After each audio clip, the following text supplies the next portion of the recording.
ॐ अज्ञानतिमिरान्धस्य ज्ञानाञ्जनशलाकया चक्षुरुन्मीलितं येन तस्मै श्रीगुरवे नमः। श्रीचैतन्यमनोभीष्टं स्थापितं येन भूतले स्वयं रूप कदा मह्यं ददाति स्वपदान्तिकम्। नमयं विष्णुपादाय कृष्णप्रेष्ठाय भूतले श्रीमते भक्तिवेदान्त स्वामिनिति नामिने। नमस्ते सारस्वते देवे गौरवाणी प्रचारिणे निर्विशेष शून्यवादी पाश्चात्य देशतारिणे। जय श्री कृष्ण चैतन्य प्रभु नित्यानंद श्री अद्वैत गदाधर श्रीवासादि गौर भक्त वृंद। हरे कृष्ण कृष्ण कृष्ण हरे हरे, हरे राम राम राम हरे हरे। मूकं करोति वाचालं पङ्गुर्लङ्घयते गिरिं यत्कृपातमहं वन्दे श्रीगुरो दिनतारिणं परमानन्दमाधवं श्रीचैतन्य ईश्वरम्। हरे कृष्णा। তো আশা করি সকলে ভালো আছেন। সান্ধ্যকালীন হরিকথার আসরে সকলকে স্বাগত। তো আমরা শুরু করেছি ভগবান শ্রী জগন্নাথের লীলা। গত ক্লাসে আমরা ভগবান জগন্নাথের আবির্ভাব এবং স্নানযাত্রা বিষয়ে আলোচনা করছিলাম এবং তারপরে আমরা আলোচনা করেছি যে ভগবান জগন্নাথের মন্দির সম্পর্কে, শ্রীমন্দির সম্পর্কে। আজকে আমরা জগন্নাথের বিশেষত্ব জানব, যে এরকম ভগবান না কেউ দেখেছে, না কেউ কোনোদিন দেখবে। হ্যাঁ, জগন্নাথের রূপ এত অদ্ভুত, এত সুন্দর। জগন্নাথের এই রূপের যে পিছনে যে কারণ, সে বিষয়ে আমি গত ক্লাসে বলেছি, অলরেডি কিছু বলেছি। আজকে আরো কিছুটা আমরা জানার চেষ্টা করব, আলোচনা করব। ভগবানের এই যে বিশেষ রূপ, এর পিছনে আরো একটি কারণ হলো, যখন আজ থেকে ৫,০০০ বছর আগে কুরুক্ষেত্রে ভগবান শ্রীকৃষ্ণ তার পার্শ্বদের নিয়ে স্নান করতে এসেছিলেন। এখনো অনেক হাজার হাজার মানুষ কুরুক্ষেত্রে স্নান করতে যায়। একটা বিশেষ তিথি আছে, সেই তিথিতে কুরুক্ষেত্রে সবাই স্নান করতে যায় পুণ্য লাভের আশায়। তো যেহেতু ভগবান কৃষ্ণ রাজা ছিলেন, রাজা ধীরাজ, যদুকুলের উনি সম্রাট ছিলেন, আর ভগবান বলেছেন যদ যদ আচরিতি শ্রেষ্ঠ তত্ত্বত এবতর জানাহা। শ্রেষ্ঠ লোক যেমন আচরণ করবে, জুনিয়র মানুষ অর্থাৎ যারা প্রজা আছে, যারা সাধারণ মানুষ আছে, তারা সেটা অনুসরণ করবে। তো রাজা যদি ধর্ম আচরণ করবে, পুণ্যকর্ম করবে, তাহলে প্রজারাও তাই করবে। ভগবানের এসব করার দরকার নেই, তবু ভগবান সাধারণ মানুষকে শিক্ষা দেওয়ার জন্য এইসব করে থাকেন। তো কৃষ্ণ ৫,০০০ বছর আগে তিনি কুরুক্ষেত্রে স্নান করতে এসেছিলেন, এবং কুরুক্ষেত্রে স্নান করতে এসে ওখানে দেখলেন যে বৃন্দাবন থেকে কিছু ব্রজবাসীরা এসেছে, আর সেখানে গোপীরা আছে, শ্রীমতী রাধারানীও আছে। তো শ্রীমতী রাধারানী কৃষ্ণকে দেখেছে, কিন্তু ঠিক চিনতে পারছে না। কারণ কৃষ্ণকে তো কিভাবে দেখেছে? পীত বসনধারী, গলায় বনমালা রয়েছে, মাথায় ময়ূরপুচ্ছ আছে, রাখালের বেশে দেখেছে কৃষ্ণকে। হাতে যষ্টি লাঠি আছে, হ্যাঁ, এবং গলায় বনমালা আছে, হ্যাঁ, তারপরে কোমরে শিঙা আছে, এই সব দেখেছে।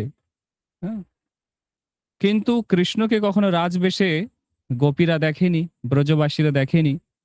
সেই জন্য কৃষ্ণকে দেখার পরেও ব্রজবাসীরা ঠিক চিনতে পারছিলেন না, ভাবছিলেন যাব কি যাব না। হয় না এরকম, যে ধরুন অনেক পুরনো কোনো বন্ধুর সঙ্গে দেখা হয়েছে রাস্তায়, ছোটবেলায় হয়তো একই স্কুলে পড়াশোনা করেছেন, কিন্তু তারপর অনেক বছর দেখা নেই।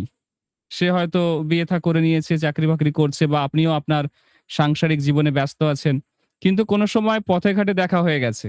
তখন ইতস্তত বোধ হয় যে কথা বলবো কি বলবো না, আমাকে চিনতে পারবে কি পারবে না। হয়তো সেই ছেলেটির সঙ্গে আপনি ছোটবেলায় একসাথে আম চুরি করেছেন, খেলা করেছেন, কাদা মেখেছেন, কিন্তু এখন এত বছর পরে দেখা হওয়ার পর কোথাও যেন একটা ইতস্তত বোধ হয় যে চিনতে পারবে কিনা, কথা বলবে কিনা। হ্যাঁ? ঠিক সেরকমই ব্রজবাসীরা যখন ১০০ বছর পরে কৃষ্ণকে কুরুক্ষেত্রে দেখলেন, তখন চিনতে পারছিলেন না যে এটাই কৃষ্ণ। হ্যাঁ? কারণ কৃষ্ণকে তো কখনো রথের উপরে দেখেনি ব্রজবাসীরা। একবার দেখেছিল যখন কংসকে মারার জন্য অক্রূর এসেছিলেন। হ্যাঁ? রথে করে বৃন্দাবন থেকে কৃষ্ণকে নিয়ে গিয়েছিলেন। তো তখন একবার রথে করে কৃষ্ণকে যেতে দেখেছিলেন। তারপর আর দেখা নেই ১০০ বছর।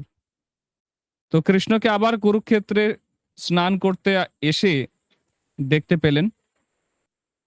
কিন্তু ওই দিক থেকে কৃষ্ণ ব্রজবাসীদের দেখে, রাধারানীকে দেখে চিনতে পারলেন এবং বড় বড় চোখ করে তাকিয়ে ক্রন্দন করতে থাকলেন।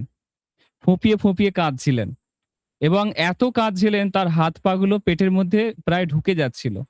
হ্যাঁ? ব্রজবাসীদের দেখে এত কাঁদছিলেন তিনি।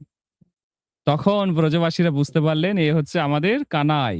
হ্যাঁ, হ্যাঁ। তো সবাই মিলে এলেন এবং ব্রজবাসীরা, শ্রীমতী রাধারানী, গোপীরা তারা কৃষ্ণ বলরামকে রথে চাপিয়ে টানতে টানতে নীলাচল থেকে সুন্দরাচলে নিয়ে এলেন। হ্যাঁ, বৃন্দাবনে নিয়ে এসেছিলেন। এটাই অ্যাকচুয়ালি রথযাত্রা। ৫,০০০ বছর আগে এইভাবে রথযাত্রা শুরু হয়েছিল। বুঝতে পেরেছেন? কিন্তু রথযাত্রা যে বর্তমানে এখন হয় এইরকম হয়নি। রথযাত্রাটা ঠিক এর সম্পূর্ণ আলাদা ছিল। রথযাত্রার ভাবটা সম্পূর্ণ আলাদা ছিল। হ্যাঁ? এইজন্য ভক্তিবিনোদ ঠাকুর বলেন, যারা অত উন্নত ভক্ত নয়, তারা বৃন্দাবনে থাকে, মায়াপুরে থাকে, ঠিক আছে। কিন্তু যারা প্রকৃতই বৈষ্ণব তারা শ্রীক্ষেত্র পুরীতে থাকে। কেন? সেখানে সবাই রাধারানীর সেবা করে। ভক্তিবিনোদ ঠাকুর বলতো যে আমরা হচ্ছি রাধারানীর সেবক। আমরা কৃষ্ণকে এই নীলাচল থেকে সুন্দরাচলে নিয়ে যাব। এখানে কিছু সেবা আছে, সেজন্য আমাদের এখানে থাকা দরকার আছে। এরকম মনোভাব ছিল ভক্তিবিনোদ ঠাকুরের। তো যাই হোক, আমরা দেখতে পাই যে ৫,০০০ বছর আগে এইভাবে কৃষ্ণের রথযাত্রা শুরু হয়েছিল এবং কৃষ্ণের যে এই রূপ, এই রূপের পিছনে ইতিহাসটা কি? এই যে বড় বড় চোখ, হ্যাঁ? একটা অদ্ভুত দৃষ্টিতে তাকিয়ে আছে গোটা বিশ্ববাসীর দিকে। এই দৃষ্টিটা হচ্ছে সেই দৃষ্টি, যে দৃষ্টিতে ভগবান ব্রজবাসীর দিকে তাকিয়েছিলেন কুরুক্ষেত্রে। গোপীদের দিকে তাকিয়েছিলেন। হ্যাঁ? এবং ক্রন্দন করছিলেন। বুঝতে পেরেছেন? ক্রন্দন করছিলেন। সেই রূপটাই হচ্ছে জগন্নাথের রূপ। অত্যন্ত কনফিডেন্সিয়াল, অত্যন্ত গোপনীয় এই রূপ গোটা বিশ্ববাসীর কাছে এখন ভগবান দর্শন দিচ্ছে সেই রূপে নারদ মুনির অনুরোধে। সেজন্য নারদ মুনির কাছে আমরা প্রত্যেকে অত্যন্ত কৃতজ্ঞ এবং ঋণী যে নারদ মুনি ভগবানের এই দিব্য রূপ আমাদেরকে দর্শন করাচ্ছেন।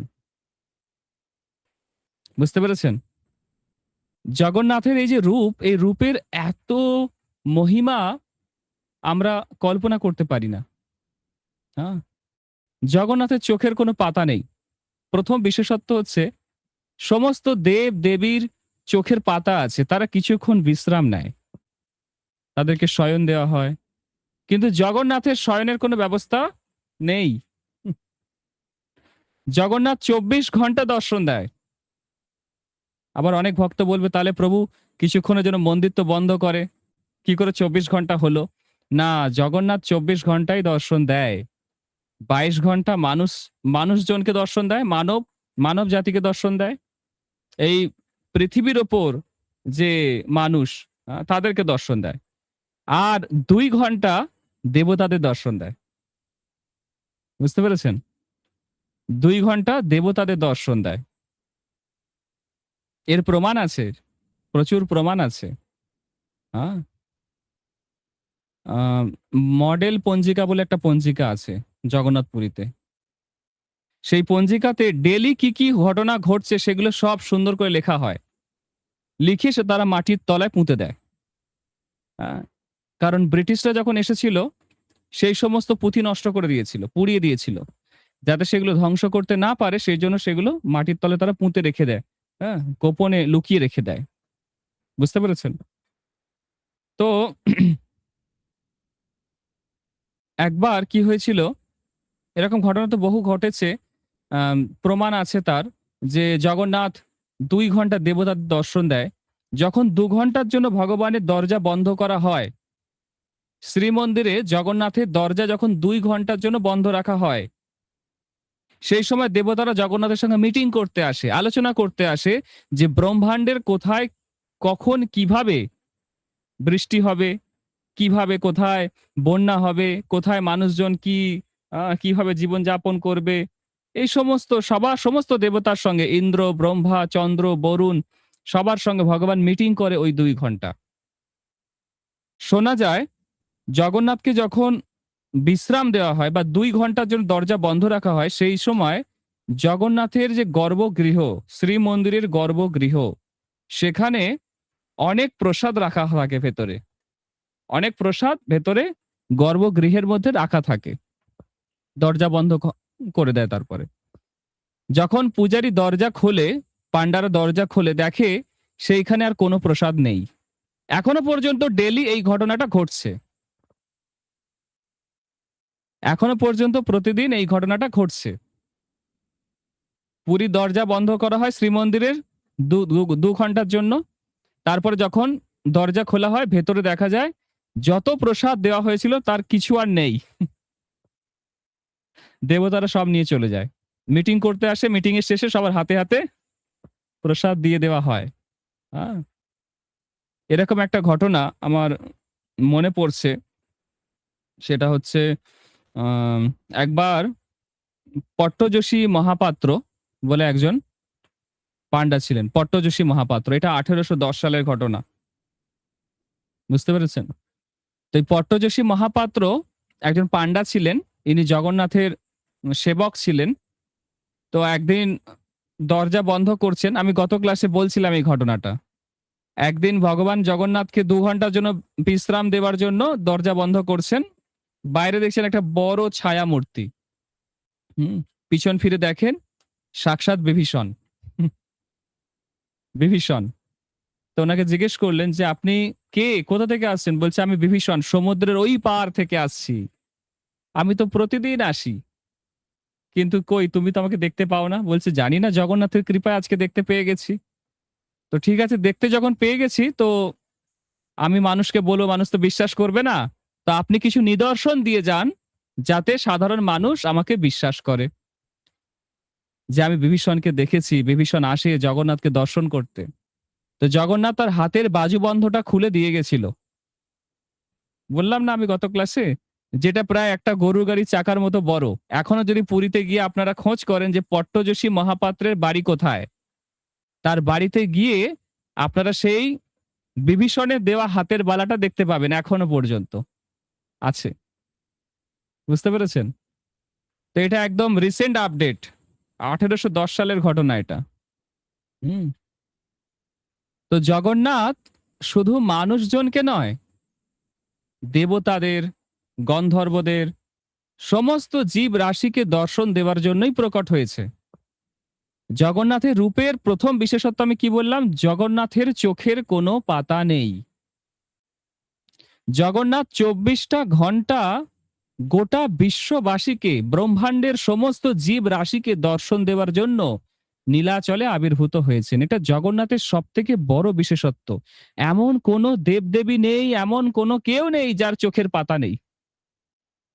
জগন্নাথের কৃপা কেমন? যে ২৪ টা ঘন্টা না ঘুমিয়ে, না বিশ্রাম নিয়ে তিনি তাকিয়ে আছেন কবে আমার ভক্ত আমার কাছে আসবে। আ কবে আমরা ভগবানের কাছে যাব এই আশা নিয়ে ভগবান অপেক্ষা করেন। বুঝতে পেরেছেন? এটা হচ্ছে জগন্নাথের ১ম বৈশিষ্ট্য। ২য় বৈশিষ্ট্য হচ্ছে জগন্নাথের পা নেই। আছে? জগন্নাথের পা নেই। সমস্ত দেবদেবীর পা আছে।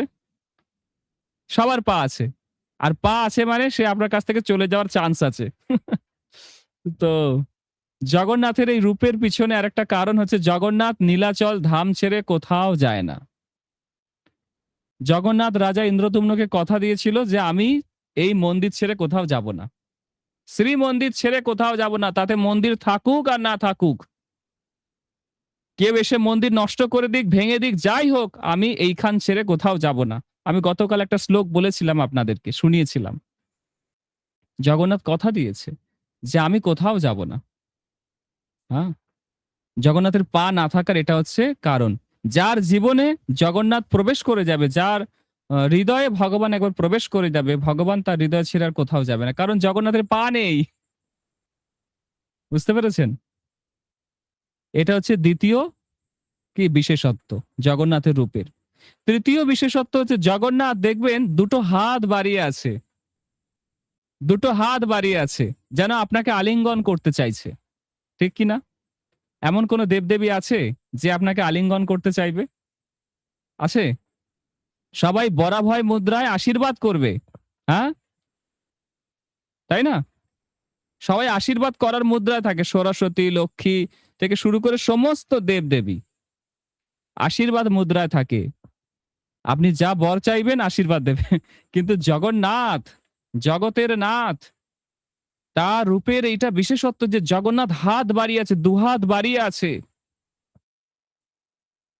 সবাইকে আলিঙ্গন করার জন্য, সবাইকে আপন করে নেওয়ার জন্য। হিন্দু, মুসলিম, খ্রিস্টান, কোনো ভেদাভেদ নেই, কোনো মানে জাতিভেদ নেই, বর্ণভেদ নেই। জগন্নাথের কাছে সবার জন্য দরজা খোলা। সবার জন্য দরজা খোলা। একবার একটা ঘটনা আপনাদেরকে বলবো। একটা ব্রিটিশ মানে ব্যক্তি, ব্রিটিশ ক্যাপ্টেন, ক্যাপ্টেন বিটেলস। সালটা কত সাল ছিল? 1746 সাল। কত সাল? 1746 সালে ক্যাপ্টেন বিটেলস বলে একজন ব্যক্তি, সে পন্ডিচেরি যাচ্ছিল। পন্ডিচেরি চেনেন তো আপনারা? পন্ডিচেরি যাচ্ছিল। মাঝখানে জগন্নাথের মন্দিরের ওই সামনে যে সমুদ্র, ওর উপর দিয়েই যাচ্ছিল আর কি। সেখানে জগন্নাথের ওই সামনে ওই সমুদ্রে তার জাহাজটা আটকে যায় কোনোভাবে। তখন সেই সমুদ্রে লোকেরা বলছিল এটা জগন্নাথ পুরী ধাম, এখানে সাক্ষাৎ ভগবান থাকে। কিন্তু ব্রিটিশরা তো ভগবান জানে না কি জিনিস। তারা বলছে ভগবান, সবাই বলছে ঠিক আছে, আবার জাহাজ তো আর এগোচ্ছে না, একটু প্রে করে দেখি। তো জগন্নাথকে বলেছিল, জগন্নাথ তুমি কৃপা করো, আশীর্বাদ করো যাতে আমার নৌকা আবার চলতে শুরু করে, জাহাজ চলতে শুরু করে।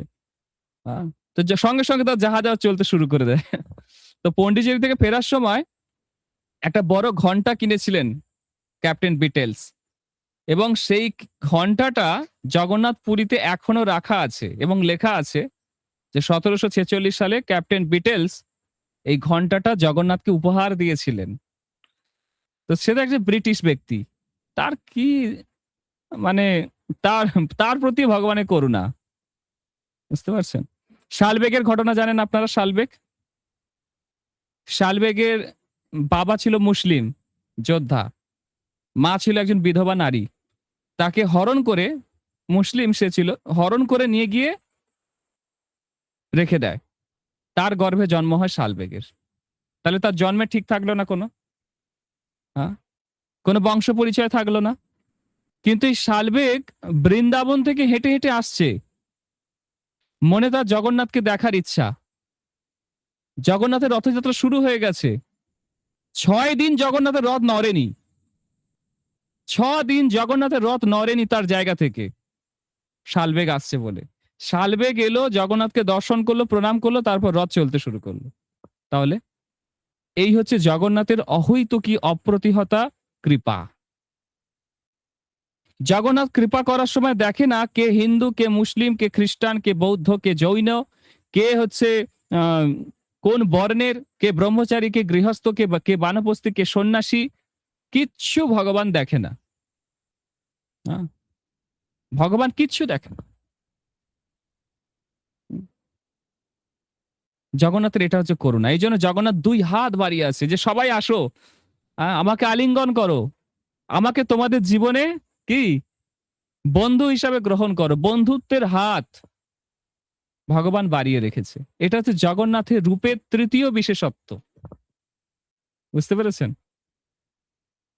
জগন্নাথের যে অনন্ত মহিমা কল্পনা করতে পারবেন না। জগন্নাথের রূপের চতুর্থ বিশেষত্ব যে জগন্নাথের মুখে সবসময় চওড়া স্মাইল।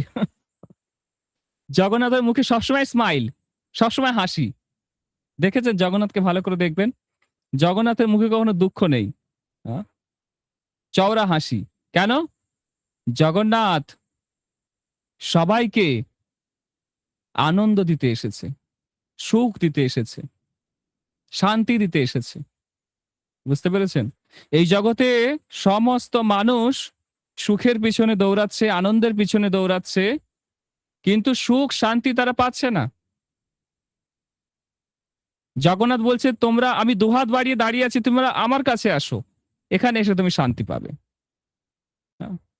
জগন্নাথ সবসময় হাসি মুখে সকলকে ওয়েলকাম করছে। জগন্নাথের পঞ্চম বিশেষত্ব হলো, জগন্নাথ দেখছে যারা সময় পাচ্ছে না আমার কাছে আসার, এত ব্যস্ত কলিযুগের মানুষ, তারা ডাক্তারের কাছে যাচ্ছে, অন্নপূর্ণা ভান্ডারের ফর্ম ফিল আপ করার টাইম পাচ্ছে, তারা সাইবার ক্যাফেতে যাচ্ছে, তারা টাকা তুলতে ব্যাংকে যাচ্ছে, রেশনের দোকানে লাইন দিচ্ছে, হ্যাঁ, তারা করোনা ভাইরাসের টিকা নিতে যাচ্ছে, টাইম পাচ্ছে, হ্যাঁ, তারা টিভি সিরিয়াল দেখার টাইম পাচ্ছে, তারা আত্মীয় স্বজনের বাড়ি যাওয়ার টাইম পাচ্ছে, হ্যাঁ, কিন্তু তারা আমার কাছে আসার টাইম পাচ্ছে না। এতে জগন্নাথ একটু মনে কষ্ট পাচ্ছে না। জগন্নাথ বলছে, ঠিক আছে, তুমি তোমার দোকান বাজার ঘর বাড়ি নিয়ে ব্যস্ত থাকো, আমি রথ নিয়ে তোমার বাড়ির সামনে যাচ্ছি।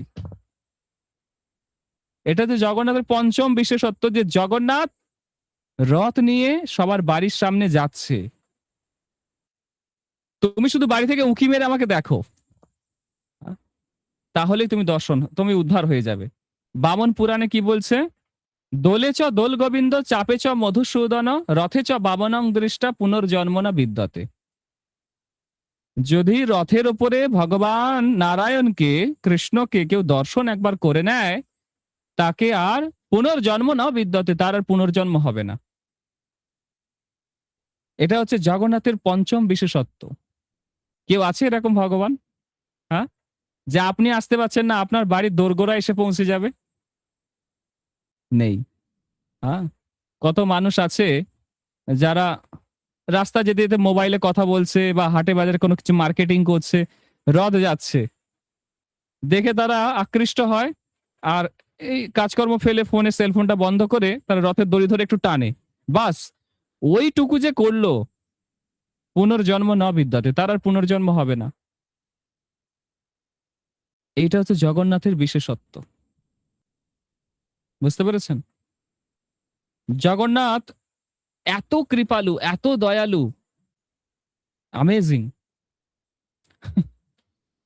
আপনারা জানেন যে সত্য যুগে মানুষ কত হাজার হাজার বছর ধরে তপস্যা করত, ত্রেতা যুগে যজ্ঞ করত, দাপর যুগে মানুষ অর্চন করত, আর কলি যুগে কি এত সহজ সরল নাম সংকীর্তন, হরিনাম জপ করো, তো জপ করতে করতে মানুষ ঘুমিয়ে পড়ছে। ভগবান বলছে এমন একটা কিছু করতে হবে যাতে ঘুম না পায়, সেই জন্য ভগবান প্রসাদ নিয়ে এসেছে, খেতে খেতে তার কারো ঘুম পাবে না অ্যাটলিস্ট, সেই জন্য ভগবান মহাপ্রসাদের থালি নিয়ে আসছে, যে তোমরা খেয়ে নাও, খাও, অ্যাটলিস্ট খেতে খেতে তো ঘুম পাবে না, প্রসাদ পেতে পেতে তুমি উদ্ধার হয়ে যাবে। তো আমি একটা ক্লাসে শুনছিলাম, রাধা গোবিন্দ মহারাজ বলেছেন যে কেউ যদি সারা জীবন শুধু প্রসাদ পায়, ভগবানকে দিয়ে খায়, বাস আর কিছু করতে হবে না, শুধু ভগবানকে দিয়ে খাবে, যা খাচ্ছে শুধু ভগবানকে দিয়ে খাবে, এইটুকু যদি কেউ করে প্রতিদিন, তাহলে জীবনের শেষে সে ভগবানের কাছে ফিরে যাবে। বুঝতে পেরেছেন? তাকে আর কিছু করতে হবে না। হ্যাঁ, তো ভগবানের প্রসাদের এত মহিমা আছে শাস্ত্রে। একটা ঘটনা আমার মনে পড়ছে, আমাদের হিজ হোলিনেস রাধানাথ স্বামী মহারাজ। হুম, তো রাধানাথ স্বামী মহারাজ, তো উনি প্রথমে তো ভারতবর্ষে এসেছিলেন, এসে তিনি এখানে মানে শিবজির ভক্ত হয়ে গেছিলেন, যোগী যোগী হয়ে গেছিলেন আর কি। তো উনি ট্রেনে করে অন্য কোথাও যাচ্ছিলেন একটা, তো যেতে যেতে বৃন্দাবনে এসে ট্রেনটা থেমে যায়, আর ওনার ট্রেনে এত ভিড় ছিল, ট্রেন থেকে নেমে একটু হাত পা ধুতে গেছে আর কোনো কিছু একটা করতে গেছে, ট্রেনটা ছেড়ে দিয়েছে, ট্রেন ছেড়ে চলে গেছে। আর সেই সময় উনি ভাবছে যে আমি এখন কি করব, তো এই জায়গাটা বিশেষত্ব একটু জেনে দেখি। তো সবাই বলছে এটা বৃন্দাবন ধাম, এটা মথুরা স্টেশন। এখানে ভগবান শ্রীকৃষ্ণ ৫,০০০ বছর আগে এসেছিল, ভগবান লীলা করেছেন। তো সেখানে উনি ঘুরতে শুরু করেন আর ২ মাসের জন্য অসুস্থ হয়ে যান। আ তারপরে ইস্কনের সঙ্গে উনি পরিচিত হন। এবং পরিচিত হওয়ার পরে যেহেতু উনার ভিসা ছিল না, সেইজন্য উনাকে ফিরে যেতে হয়। নিউ বৃন্দাবন বলে আমাদের আ এখানে একটা মন্দির আছে ওখানে। আ নিউ বৃন্দাবনটা সাক্ষীগোপাল কোথায়? অ্যাকচুয়ালি ওটা দেশটা আমেরিকা মনে হচ্ছে। তো সেখানে আবার উনি ফিরে যান। ফিরে গিয়ে ওখানে মন্দির যুক্ত হয়। আ মানে এখানে যখন বৃন্দাবনে ছিলেন তখন উনি ভক্ত হয়ে গেলেন। কি থেকে কি হয়ে গেল। তারপরে পরবর্তীকালে এই নিউ বৃন্দাবন মন্দিরে গিয়ে সেখানে উনি পূজারী সেবা পান। বিগ্রহের সেবা করতেন।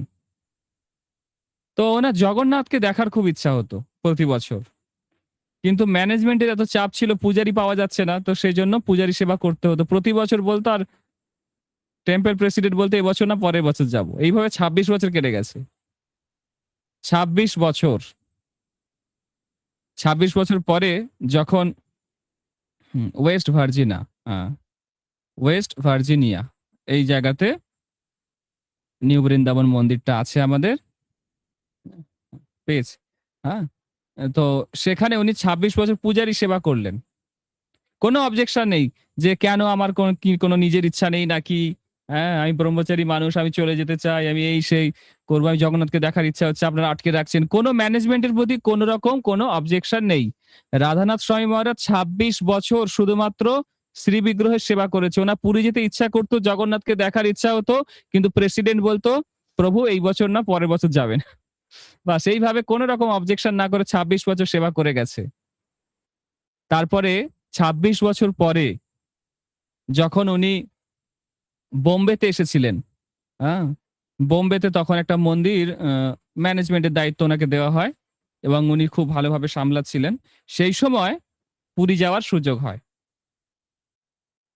এবং পুরীতে গিয়ে আ তিনি জগন্নাথের রথে অংশগ্রহণ করেছেন। অংশগ্রহণ করার পরে জগন্নাথ পুরীতে একটা সিস্টেম আছে যে জগন্নাথের রথ যদি সূর্য অস্ত যাওয়ার আগে গুন্ডিচা মন্দিরে পৌঁছে যায় তাহলে জগন্নাথকে ভেতরে ঢুকিয়ে নেওয়া হবে। আর যদি গুন্ডিচায় ঢোকার আগেই সূর্য অস্ত চলে যায় তাহলে জগন্নাথের রথ বাইরে থাকবে, ওই রথের উপরেই জগন্নাথ থাকবে সেই দিন রাতে। তো মহারাজ যেই বছর গিয়েছিলেন সেই বছর আর গুন্ডিচা মন্দিরে ঢোকেনি জগন্নাথ। তার আগে সূর্য অস্ত চলে গেছে। তো সবাই জেগে আছে, কেউ ঘুমিয়ে আছে, রাস্তার মধ্যে সব শুয়ে আছে। তো একজন পান্ডা এসে মহারাজকে বলছে, "মহারাজ চলুন।" বলছে, "কোথায়?" বলছে, "চলুন আপনাকে রথের উপরে নিয়ে যাবো।" বলছে, "রথের উপরে? আমার কি কোনো যোগ্যতা আছে?" বলছে, "চলুন, চলুন, চলুন।" রথের উপরে নিয়ে গেছে। বলছে, "জগন্নাথকে টাচ করুন।" বলছে, "জগন্নাথকে আমি টাচ করব? আমার কোনো যোগ্যতা নেই।" বলছে, "আপনি টাচ করুন। আপনি জগন্নাথকে জড়িয়ে ধরুন, আলিঙ্গন করুন, হাগ করুন।" তো মহারাজ কাঁদতে, কাঁদতে জগন্নাথকে হাগ করেছে, আলিঙ্গন করেছে। বলছে, "এখন অনেক রাত, এখন কেউ নেই আশেপাশে। আপনার যা প্রার্থনা করার, যা মন্ত্র উচ্চারণ করার, যা পুজো করার, আরতি করার সব করুন।"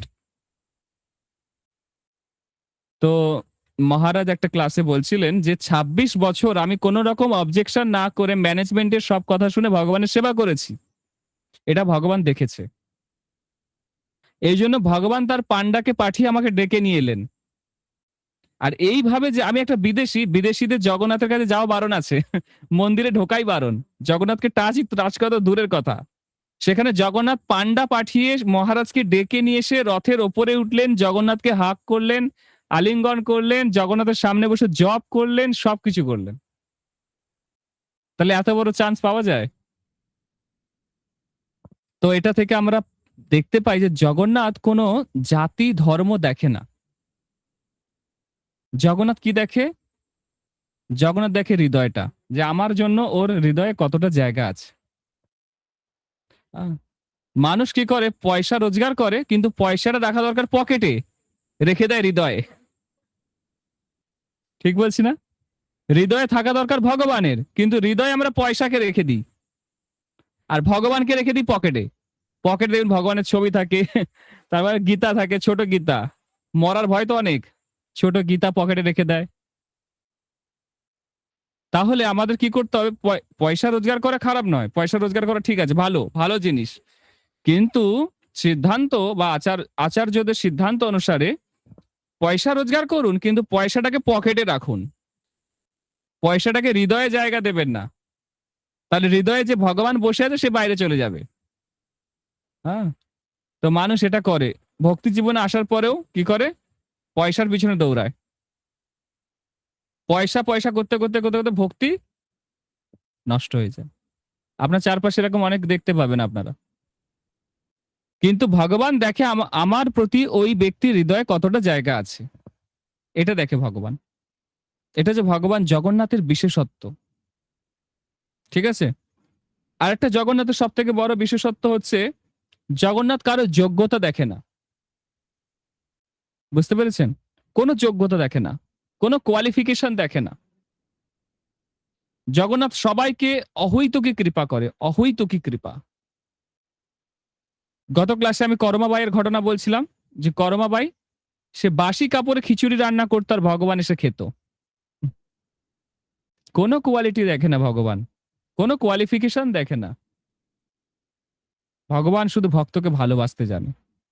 হ্যাঁ, ভগবান শুধু ভালোবাসা চায়, আর কিচ্ছু চায় না। এটা হচ্ছে জগন্নাথের একটা মানে অনবদ্য বৈশিষ্ট্য একটা। হ্যাঁ, 6 নম্বর বৈশিষ্ট্য এটা আমরা জগন্নাথের মধ্যে দেখতে পাই। একবার দাসা বাউরি বলে একজন ভক্ত বলা যেতে পারে, দাসা বাউরি। তিনি তাঁতি ছিলেন। গণেশ দাসের যে ভক্তমালা বলে একটা গ্রন্থ আছে, সেখানে 1902 সালে 7th জুলাই, আমি একদম ডেট সহ বলছি, 1902 সালে 7th জুলাই এই যে দাসা বাউরি তার বন্ধু বান্ধবদের সঙ্গে জগন্নাথপুরীতে ঘুরতে এসেছিল।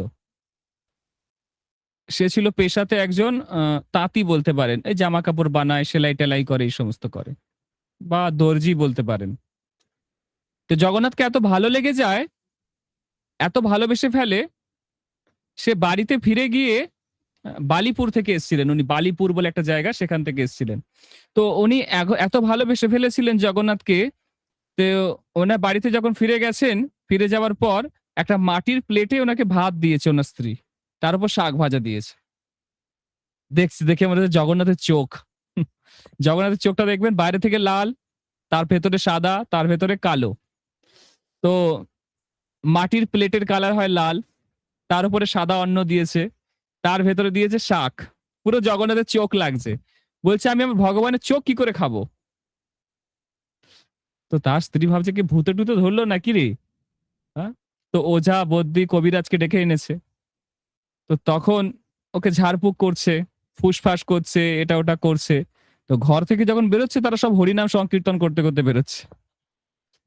তার স্ত্রী বলছে আরে এরা সব ভূত তাড়াতে এসে সব ভক্ত হয়ে গেল নাকি রে।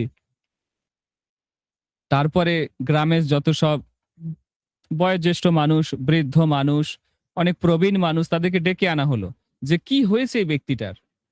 অবশেষে জানা গেল সে জগন্নাথের প্রেমে পড়েছে, জগন্নাথকে ভালোবেসে ফেলেছে। তো জগন্নাথ সবাইকে আকৃষ্ট করে, সবাইকে আকর্ষণ করে। জগন্নাথের রূপ মানে কেউ চোখ ফিরিয়ে নিতে পারবে না। কামদেব এবং রতি তারা জগতের সকলকে বিমোহিত করে দেয়, সকল দেবদেবীকে বিমোহিত করে দেয়। তাদের যে পুষ্প বাণ আছে, সে পুষ্প বাণ দিয়ে মারলে যে কোনো দেবতা কামে বশীভূত হয়ে যায়। কিন্তু সেই কামদেব যখন কৃষ্ণকে দর্শন করলো, সে নিজে অজ্ঞান হয়ে পড়ে গেল ধপাস করে। কন্দর্প কোটি কমনীয় বিশেষ শোভম গোবিন্দম আদি পুরুষম তমহম ভজামি। হাজার হাজার কামদেব, কোটি কোটি কামদেব, যাকে দেখলে বিমোহিত হয়ে যায়, তিনি হচ্ছে মদন মোহন কৃষ্ণ। মদন যাকে দেখলে মোহিত হয়ে যায়, তিনি হচ্ছে মদন মোহন। জগন্নাথের যে বিগ্রহ, এই বিগ্রহের একটা বিজয় বিগ্রহ আছে। প্রত্যেক ইস্কন মন্দিরে আপনারা দেখবেন বড় বিগ্রহ আছে, তার সামনে একটা ছোট বিগ্রহ আছে। দেখেছেন আপনারা খেয়াল করে? আপনারা যদি মায়াপুরে যাবেন, সেখানেও দেখতে পাবেন বড় রাধা মাধব আছে, আর রাধা মাধবের নিচে ছোট রাধা মাধব আছে। এদেরকে শনিবার শনিবার হাতির পিঠে চাপিয়ে প্রসেশনে বের করা হয়, নৌকা বিহারে নৌকায় চাপানো হয়, দেখেছেন আপনারা, খেয়াল করেছেন? ছোট রাধা মাধব। সেরকমই জগন্নাথের একটা বিজয় বিগ্রহ আছে যার নাম হচ্ছে মদন মোহন বিগ্রহ। কি নাম? মদন মোহন বিগ্রহ। হ্যাঁ, এই মদন মোহন বিগ্রহকে চন্দন যাত্রার সময় অক্ষয় তৃতীয়াতে চন্দন যাত্রা করানো হয় চন্দন সরোবরে। সেখানে লক্ষ লক্ষ লোকের সমাগম হয়। আমাদের সাথে যারা পুরী গেছিল, আমি সেই চন্দন সরোবর দেখিয়েছি আপনাদেরকে। হ্যাঁ, তো জগন্নাথের যে বিজয় বিগ্রহ নাম হচ্ছে মদন মোহন। মদন মোহন মানে হচ্ছে যাকে দেখলে মদন দেব কামদেব বিমোহিত হয়ে যায়। আর মানুষের কথা ছেড়ে দিন, মানুষ তো বিমোহিত হবেই। হ্যাঁ, সাক্ষাৎ কামদেব যদি বিমোহিত হয়ে যায় তাহলে আমাদের আর কি কথা। হ্যাঁ? জগন্নাথকে দেখে সবাই প্রেমে পড়ে যায়, ভালোবেসে ফেলে। জগন্নাথের রূপটা এত সুন্দর।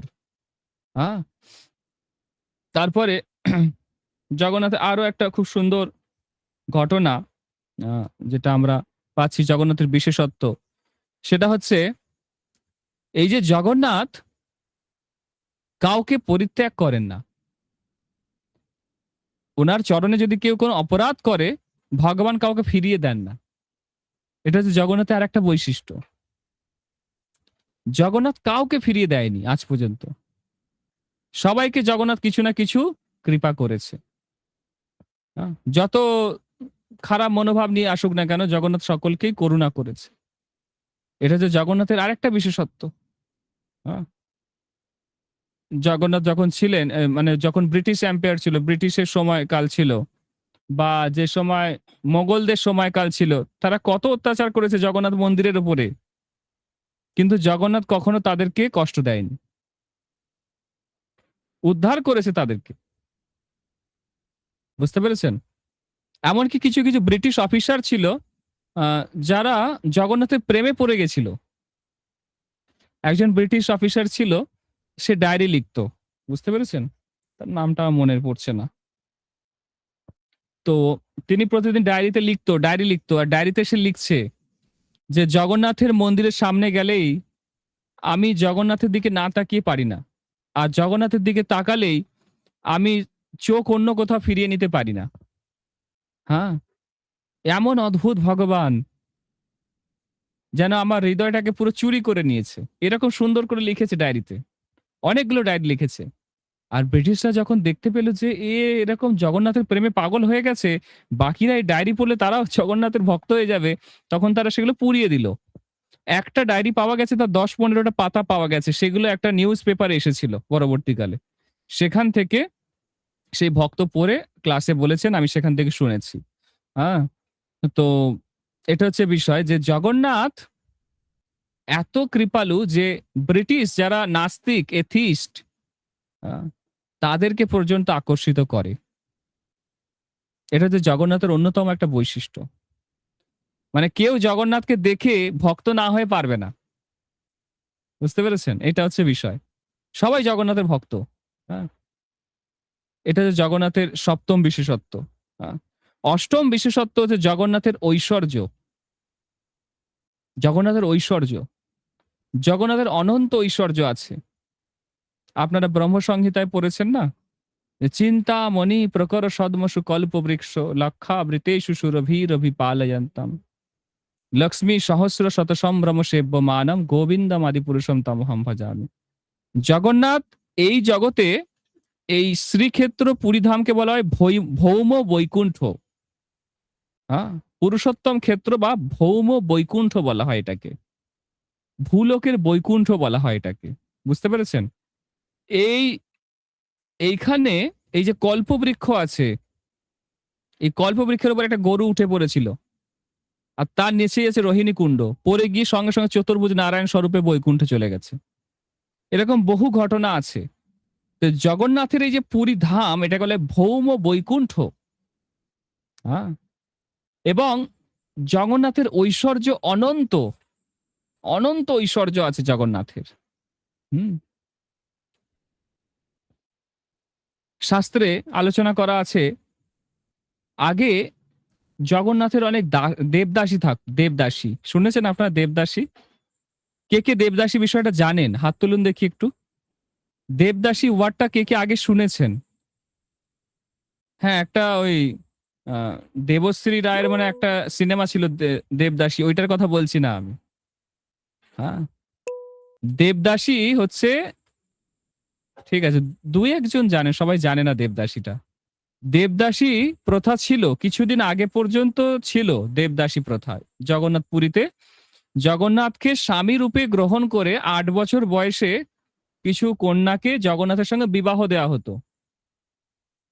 তারা সারা জীবন জগন্নাথকে গীত গোবিন্দ শোনাতো। কি শোনাতো? হ্যাঁ, গীত গোবিন্দ। জয়দেবের লেখা গীত গোবিন্দ শোনাতো, জগন্নাথের সেবা পূজা করত। তাদেরকে কেউ ছুঁতে পর্যন্ত পারত না। তারা জগন্নাথের রানীর মতোই সেই মহলে থাকতেন। লাস্ট যে দেবদাসী, তিনি কিছু বছর আগে দেহত্যাগ করেন। বুঝতে পেরেছেন? তো এই দেবদাসী ছিল। জগন্নাথ যেহেতু মানব লীলা করছেন, সেজন্য জগন্নাথকে প্রতিদিন রাতে শোয়ার আগে এরকম গান শোনানো হতো, নৃত্য পরিবেশন করা হতো জগন্নাথের সামনে। অনন্ত ঐশ্বর্য জগন্নাথের। এবং জগন্নাথের খাওয়া দাওয়াও অত্যন্ত বিলাসবহুল। ৫৬ ভোগ, হ্যাঁ, ডেলি। এবং আলাদা আলাদা নতুন নতুন পাত্রে সব। বুঝতে পেরেছেন? একই পাত্র দুবার ব্যবহার হয় না, সম্পূর্ণ আলাদা নতুন পাত্র। হ্যাঁ, এবং জগন্নাথের যে রান্নাঘর, শোনা যায় ১,০০,০০০ লোকের রান্না হয় ওখানে। ১,০০,০০০, কখনো কখনো অনুষ্ঠানের সময় বলছে ২,৫০,০০০ লোকের রান্না করা যায় ওই রান্নাঘরে। এটা হচ্ছে জগন্নাথের রন্ধনশালা। হ্যাঁ, রান্নাঘর যেখানে স্বয়ং মহালক্ষ্মী রান্না করেন। হ্যাঁ, এই মন্দিরটার নাম হচ্ছে শ্রী মন্দির। কি মন্দির? শ্রী মন্দির, মানে লক্ষ্মী দেবীর মন্দির। লক্ষ্মী দেবী যেখানকার অধিষ্ঠাত্রী দেবী, লক্ষ্মী দেবী যেখানকার দায়িত্বে আছেন, এই রান্নাঘরে দায়িত্বে আছেন লক্ষ্মী দেবী। তিনি রান্না করেন, স্বয়ং ভগবানের জন্য রান্না করেন। আবার রান্না করার পদ্ধতিও আলাদা। একটা হাঁড়ির ওপর আরো ১০টা হাঁড়ি চাপিয়ে দেবে। হ্যাঁ, ওই ১০টা হাঁড়ি রান্না করতে গেলে আমাদের ১০টা উনুন প্রয়োজন। ৭২২টা না ৭৫৬টা উনুন আছে রান্নাঘরে ভগবানের। এবার একটা হাঁড়ির উপরে যদি আরো ১০টা হাঁড়ি চাপিয়ে দেয়, তাহলে কত রান্না একসাথে হচ্ছে? হ্যাঁ, বুঝতে পেরেছেন? তো বলছে ২,৫০,০০০ লোকের রান্না অনুষ্ঠানের সময় ওই রান্নাঘরেই হয়। কল্পনা করতে পারবেন? এটা হচ্ছে জগন্নাথের ঐশ্বর্য। এবং ৬,০০০ পুরোহিত পান্ডা আছে জগন্নাথের সেবা করার জন্য। কত? মাত্র ৬,০০০। হ্যাঁ? এইটা হচ্ছে জগন্নাথের মন্দিরের ঐশ্বর্য। হ্যাঁ? কোন পৃথিবীতে এমন কোন কারোর মন্দির নেই যেখানে ৬,০০০ পুরোহিত আর পান্ডা আছে। হ্যাঁ? এবং ৩৬টা জাতির লোক সেবা করে। কটা জাতির লোক? ৩৬টা জাতির লোক। ৬,০০০ পান্ডা পুরোহিত জগন্নাথের সেবাতে সবসময় নিযুক্ত আছে। তাদের ফ্যামিলি, তাদের রোজগার, তাদের খাওয়া দাওয়া, তাদের মেইনটেনেন্স সবকিছু মন্দির থেকে হয় প্রতিদিন। বুঝতে পেরেছেন? এটা হচ্ছে জগন্নাথের ঐশ্বর্য। আর জগন্নাথ হচ্ছে রাজা ধীরাজ। জগন্নাথকে যে পোশাক পরানো হয় আপনারা জানেন না। হ্যাঁ, জগন্নাথকে যে জুয়েলারি লাগানো হয়, আমি গত ক্লাসে বলেছি, কৌস্তব, বৈদুর্যমণি সব ব্রহ্মজাতি হীরা। না কেউ দেখেছে, না কেউ কোনোদিন দেখবে। হ্যাঁ, জগন্নাথের এই হচ্ছে ঐশ্বর্য। এবং জগন্নাথের যে সমস্ত সোনা আছে, টন টন সোনা আছে, কয়েকশো টন সোনা আছে জগন্নাথের। আর রত্ন ভান্ডারটা বললাম কয়েক কিলোমিটার। যে জগন্নাথের যেখানে জুয়েলারি রাখা হয়, সেই ঘরটাই হচ্ছে কয়েক কিলোমিটার লম্বা। ভেবে দেখুন। আর সেই রত্ন ভান্ডার পাহারা দিচ্ছে লোকনাথ মহাদেব। নাগেদের নিয়ে লোকনাথ মহাদেব সেখানে পাহারা দিচ্ছে। স্বয়ং দেবাদিদেব মহাদেব এই শ্রীক্ষেত্র পুরীধামকে রক্ষা করছে। বুঝতে পেরেছেন? তো জগন্নাথের ঐশ্বর্য কল্পনা করতে পারবেন না। একবার একজন আহ, একটা লোক, সে ব্যবসায়ী, হুম, সে পুরীধামে এসছে, বুঝলেন, কোন একটা কারণে। ব্যবসায়ী লোক, সে পুরীধামে এসছে, শুনেছে জগন্নাথ নাকি ভগবান, দেখতে এসছে। বলছে তোমাদের জগন্নাথ কি খায়? বলেছে ভান্ডারে যে এইরকম এত কিছু রান্না হয়। বলছে ঠিক আছে, আম, আমি তোমাদেরকে 1,00,000 স্বর্ণমুদ্রা দেব, এটা একদিনে খরচ করতে হবে। বাবা, 1,00,000 স্বর্ণমুদ্রা! বলছে জগন্নাথের যে রান্না হয় সব মিলিয়ে হয়তো একটা স্বর্ণমুদ্রাও খরচা হয় না একদিনে, সেখানে 1,00,000 স্বর্ণমুদ্রা কি করে খরচ করব? পান্ডারা তো মাথা চুলকাতে শুরু করে দিয়েছে। বলছে বলছে দেখবো তোমাদের ভগবান কেমন কি খায়, 1,00,000 টাকা খরচ করতে হবে একদিনে। মানে সে এত ধনী ব্যবসায়ী আর তার এত অহংকার। পান্ডারা তো চিন্তায় পড়ে গেছে, কি হবে কি হবে কি হবে, কি হয় কি হয়। তো রাজার স্বপ্নে ভগবান এসছে, এসে বলছে আমি গজমতি হস্তি চূর্ণ দিয়ে পান খাবো। পান খাবে? তো গজমতি হস্তি চূর্ণ বলেছে পান্ডাদের যে এরকম ভগবান বলেছে গজমতি হস্তি চূর্ণ দিয়ে পান খাবে। বলছে একটা পানের দাম ক পয়সা? 1 পয়সা হবে। সব থেকে বেস্ট কোয়ালিটির পান 5 পয়সা হবে। কত আর দাম হবে? 1,00,000 স্বর্ণমুদ্রা কি করে খরচ করব? বলছে না, জগন্নাথ বলেছে পান খাবে। পান খাবে? তারপরে খোঁজ খবর নিয়ে জানা গেল এই গজহস্তি চূর্ণটা কি জিনিস। বলছে হাতিটা হচ্ছে অত্যন্ত কামুক হয়, তারা কেউ ব্রহ্মচারী হয় না, কিন্তু 1,00,000 হাতির মধ্যে কোনো একটা হাতি ব্রহ্মচারী হয়। কি বললাম? 1,00,000 হাতির মধ্যে কোনো একটা হাতি ব্রহ্মচারী হয়, এবং তার মাথার উপরে একটা মণি থাকে, মণি হয়, তার ব্রহ্মচর্যের তেজ জমা হয়ে তার মাথার ভেতরে একটা এই মুক্তোর পাথরের মধ্যে একটা মণি জন্মায়, সেটা চূর্ণ করে নাকি পানের সঙ্গে মেশায়, আর সেই পান নাকি জগন্নাথ খায়। শুনে তো সবার মাথা ভোঁ ভাঁ হয়ে গেছে একদম, মানে বনবন করে ঘুরতে শুরু হয়ে গেছে। এরকম ব্রহ্মচারী হাতি কোথায় খুঁজে পাবো? 1,00,000 হাতির দাম কত? এবং সেই 1,00,000 হাতির মধ্যে একটা ব্রহ্মচারী হাতি পাবো, তাও তারও কোনো সন্দেহ, মানে এ নেই, নিশ্চয়তা নেই। তাহলে 1,00,000 স্বর্ণ মুদ্রা কিভাবে এটা মানে হাওয়াতে উড়ে যাবে, আরো লাগবে। হ্যাঁ, তো এরকম গণপতি ভট্টকে, সরি, সেই একে বললেন, হুম, ব্যবসায়ী লোকটাকে। এবং সেই ব্যবসায়ী লোক তখন শুনে তো একদম আশ্চর্য, হ্যাঁ, তোমাদের জগন্নাথ পান খায় এত দামি, যে 1,00,000 স্বর্ণ মুদ্রা কম পড়ে যাচ্ছে। তাহলে নিশ্চয়ই তোমাদের এটা সত্যি ভগবান। হ্যাঁ, ভগবান এরকম ঐশ্বর্য হওয়া দরকার, তারপরে সে ভক্ত হয়ে গেল। তার অহংকার ছিল এরকম, টাকার অহংকার। তো ভগবান সবার অহংকার এরকম নষ্ট করে। বুঝতে পেরেছেন? অন্য কিছু খাবে বলেনি, সামান্য পান খাবে বলেছে ভগবান, বাস তাতেই ওর দম ফুস। হ্যাঁ, এরকম বহু ঘটনা জগন্নাথের আছে। হ্যাঁ, জগন্নাথ একবার কি হয়েছে, একজন রাজা ছিল, হ্যাঁ, সম্ভবত পুরুষোত্তম দেব রায় মনে হচ্ছে। তো আহ, তিনি যুদ্ধ করতে গিয়েছিলেন কাঞ্চি রাজার সঙ্গে। তো যুদ্ধ করতে গিয়ে সেখানে হেরে গিয়েছিলেন। তারপর জগন্নাথকে এসে খুব কান্নাকাটি করে বলছে, জগন্নাথ আমি যুদ্ধ করতে গিয়ে হেরে গেলাম, তুমি আমাকে রক্ষা করলে না। রাতে স্বপ্ন দিয়ে জগন্নাথ বলছে, তুমি যুদ্ধ করতে যখন গিয়েছিলে আমাকে বলে গিয়েছিলে, আমার অনুমতি নিয়েছিলে, নিজেই তো বীর পুরুষ সেজে চলে গিয়েছিলে। তো ঠিক আছে, যাও, কালকে যাবে, কালকে তুমি জয়ী হবে। তো তার পরের দিন উঠে, ঘুম থেকে উঠে স্নান আচমন করে ভগবানকে প্রণাম করে জানিয়ে যুদ্ধে বেরোবে। তো তার আগে তার রাজ্য থেকে দুটো ছেলে, একটার গায়ের রং কালো আর একটার গায়ের রং সাদা, হ্যাঁ, একটা ফর্সা ছেলে একটা কালো ছেলে। তো ফর্সা ছেলেটা একটা কালো রঙের ঘোড়ার উপর চেপেছে, আর কালো ছেলেটা একটা সাদা ঘোড়ার উপর চেপেছে। চেপে টকবক টকবক করে ছুটেছে একদম ঘোড়া নিয়ে কাঞ্চীর রাজ্যের দিকে। কাঞ্চীর রাজার সঙ্গে এই পুরুষোত্তম দেবরায়ের একটা চুক্তি হয়েছিল যে তুমি যদি যুদ্ধে হেরে যাও, তোমার জগন্নাথ আমার কাঞ্চীর গণেশের মন্দিরের পিছনে এসে বসবে, আর যদি আমি হেরে যাই, আমার গণেশ তোমার মন্দিরের পিছনে গিয়ে বসবে। ঠিক আছে?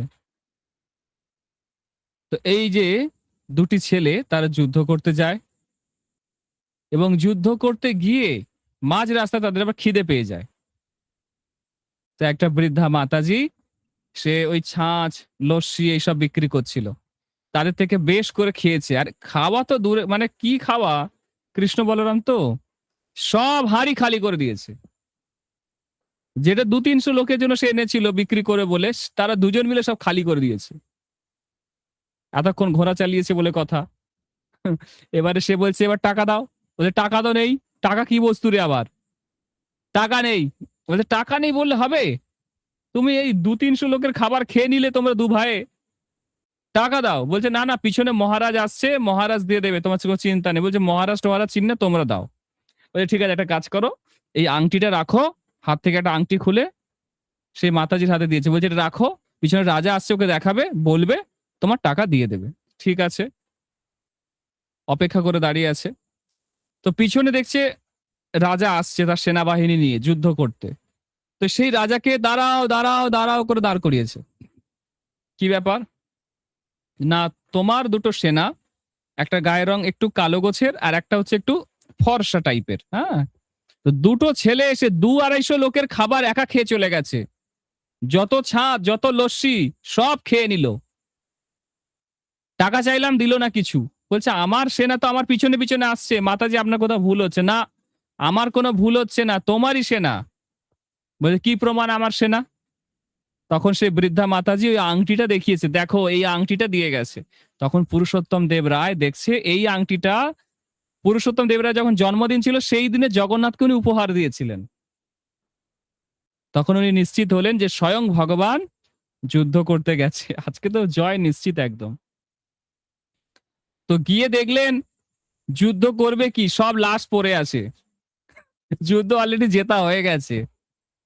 কাঞ্চীর রাজা মুকুটটা খুলে তার পায়ের ওপর রেখে দিল, এবং ওই গণেশকে তুলে নিয়ে চলে এলেন, এসে পুরী মন্দিরের পিছনে প্রতিষ্ঠা করে দিলেন। এখনো গেলে সেই গণেশকে দেখতে পাবেন আপনারা, পুরী মন্দিরের পিছনেই সেই কাঞ্চীর গণেশ এখনো আছে। বুঝতে পেরেছেন? তো জগন্নাথ ভক্তকে রক্ষা করে, ভক্তের সম্মান রক্ষা করে, কিন্তু শুধু বিশ্বাস থাকতে হবে। হুম। জগন্নাথের আরো অনেক বিশেষত্ব আছে, যেমন জগন্নাথের আর একটা সব থেকে বড় বিশেষত্ব হচ্ছে জগন্নাথ অত্যন্ত ভক্ত বৎসল। জগন্নাথের মতো ভক্ত বৎসল আর কেউ নেই। আহ, শাস্ত্রে একটা খুব সুন্দর ঘটনা আছে, আপনাদেরকে বলি। উম, এই যে জগন্নাথ, আহ, তিনি একবার কি হয়েছিল, আহ,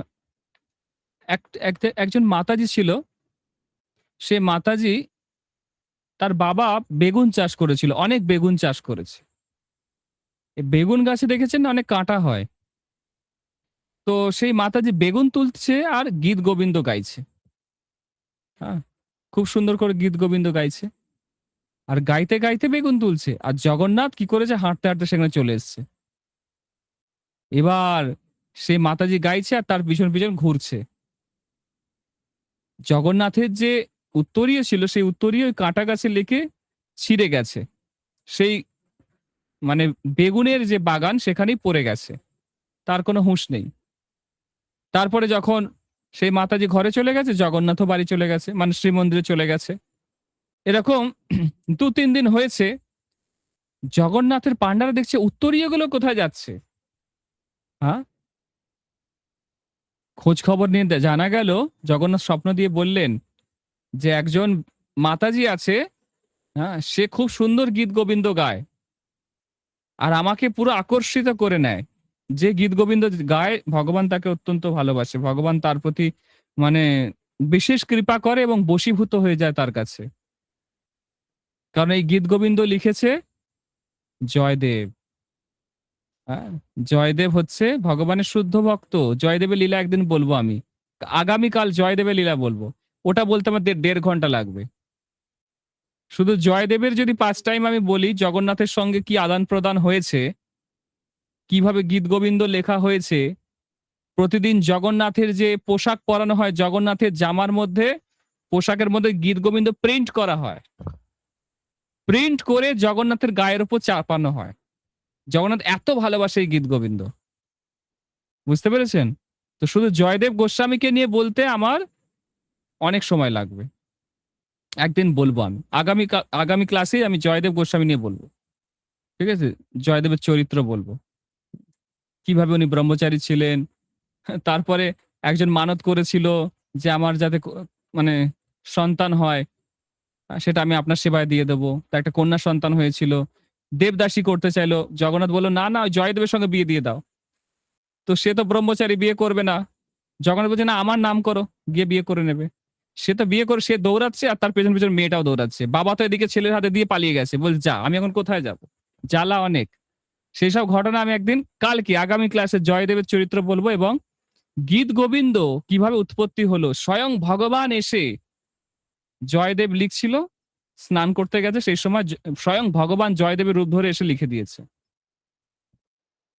বুঝতে পেরেছেন? সেই গীত গোবিন্দ জগন্নাথের এত প্রিয়, এত প্রিয়। প্রতিদিন রাতে শয়ন দেওয়ার আগে জগন্নাথ শোনে। জগন্নাথকে বিশ্রাম দেওয়ার আগে, দরজা বন্ধ করার আগে গীত গোবিন্দ শোনানো হয় ডেলি। শয়ন তো দেওয়া হয় না জগন্নাথকে। তো এই জয়দেবের চরিত্র আমি একদিন বলবো। জগন্নাথ এত ভক্তবৎসল, এই যে মাতাজি যে গীত গোবিন্দ গাইতো, তার এত বশীভূত হয়ে গেছিল, জগন্নাথ অবশেষে রাজাকে স্বপ্ন দিলেন। রাজা সেই মাতাজির বাড়ি জগন্নাথ পুরীর মন্দিরের কাছে করে দিলেন। তার পুরো পরিবারে খাওয়া দাওয়া সমস্ত ভরণ পোষণের দায়িত্ব নিলেন জগন্নাথ। হ্যাঁ, রাজা দায়িত্ব নিলেন, এবং ওই মাতাজিকে প্রতিদিন করা হলো, ঠিক করা হলো যে আপনি প্রতিদিন গিয়ে জগন্নাথকে গীত গোবিন্দ শোনাবেন।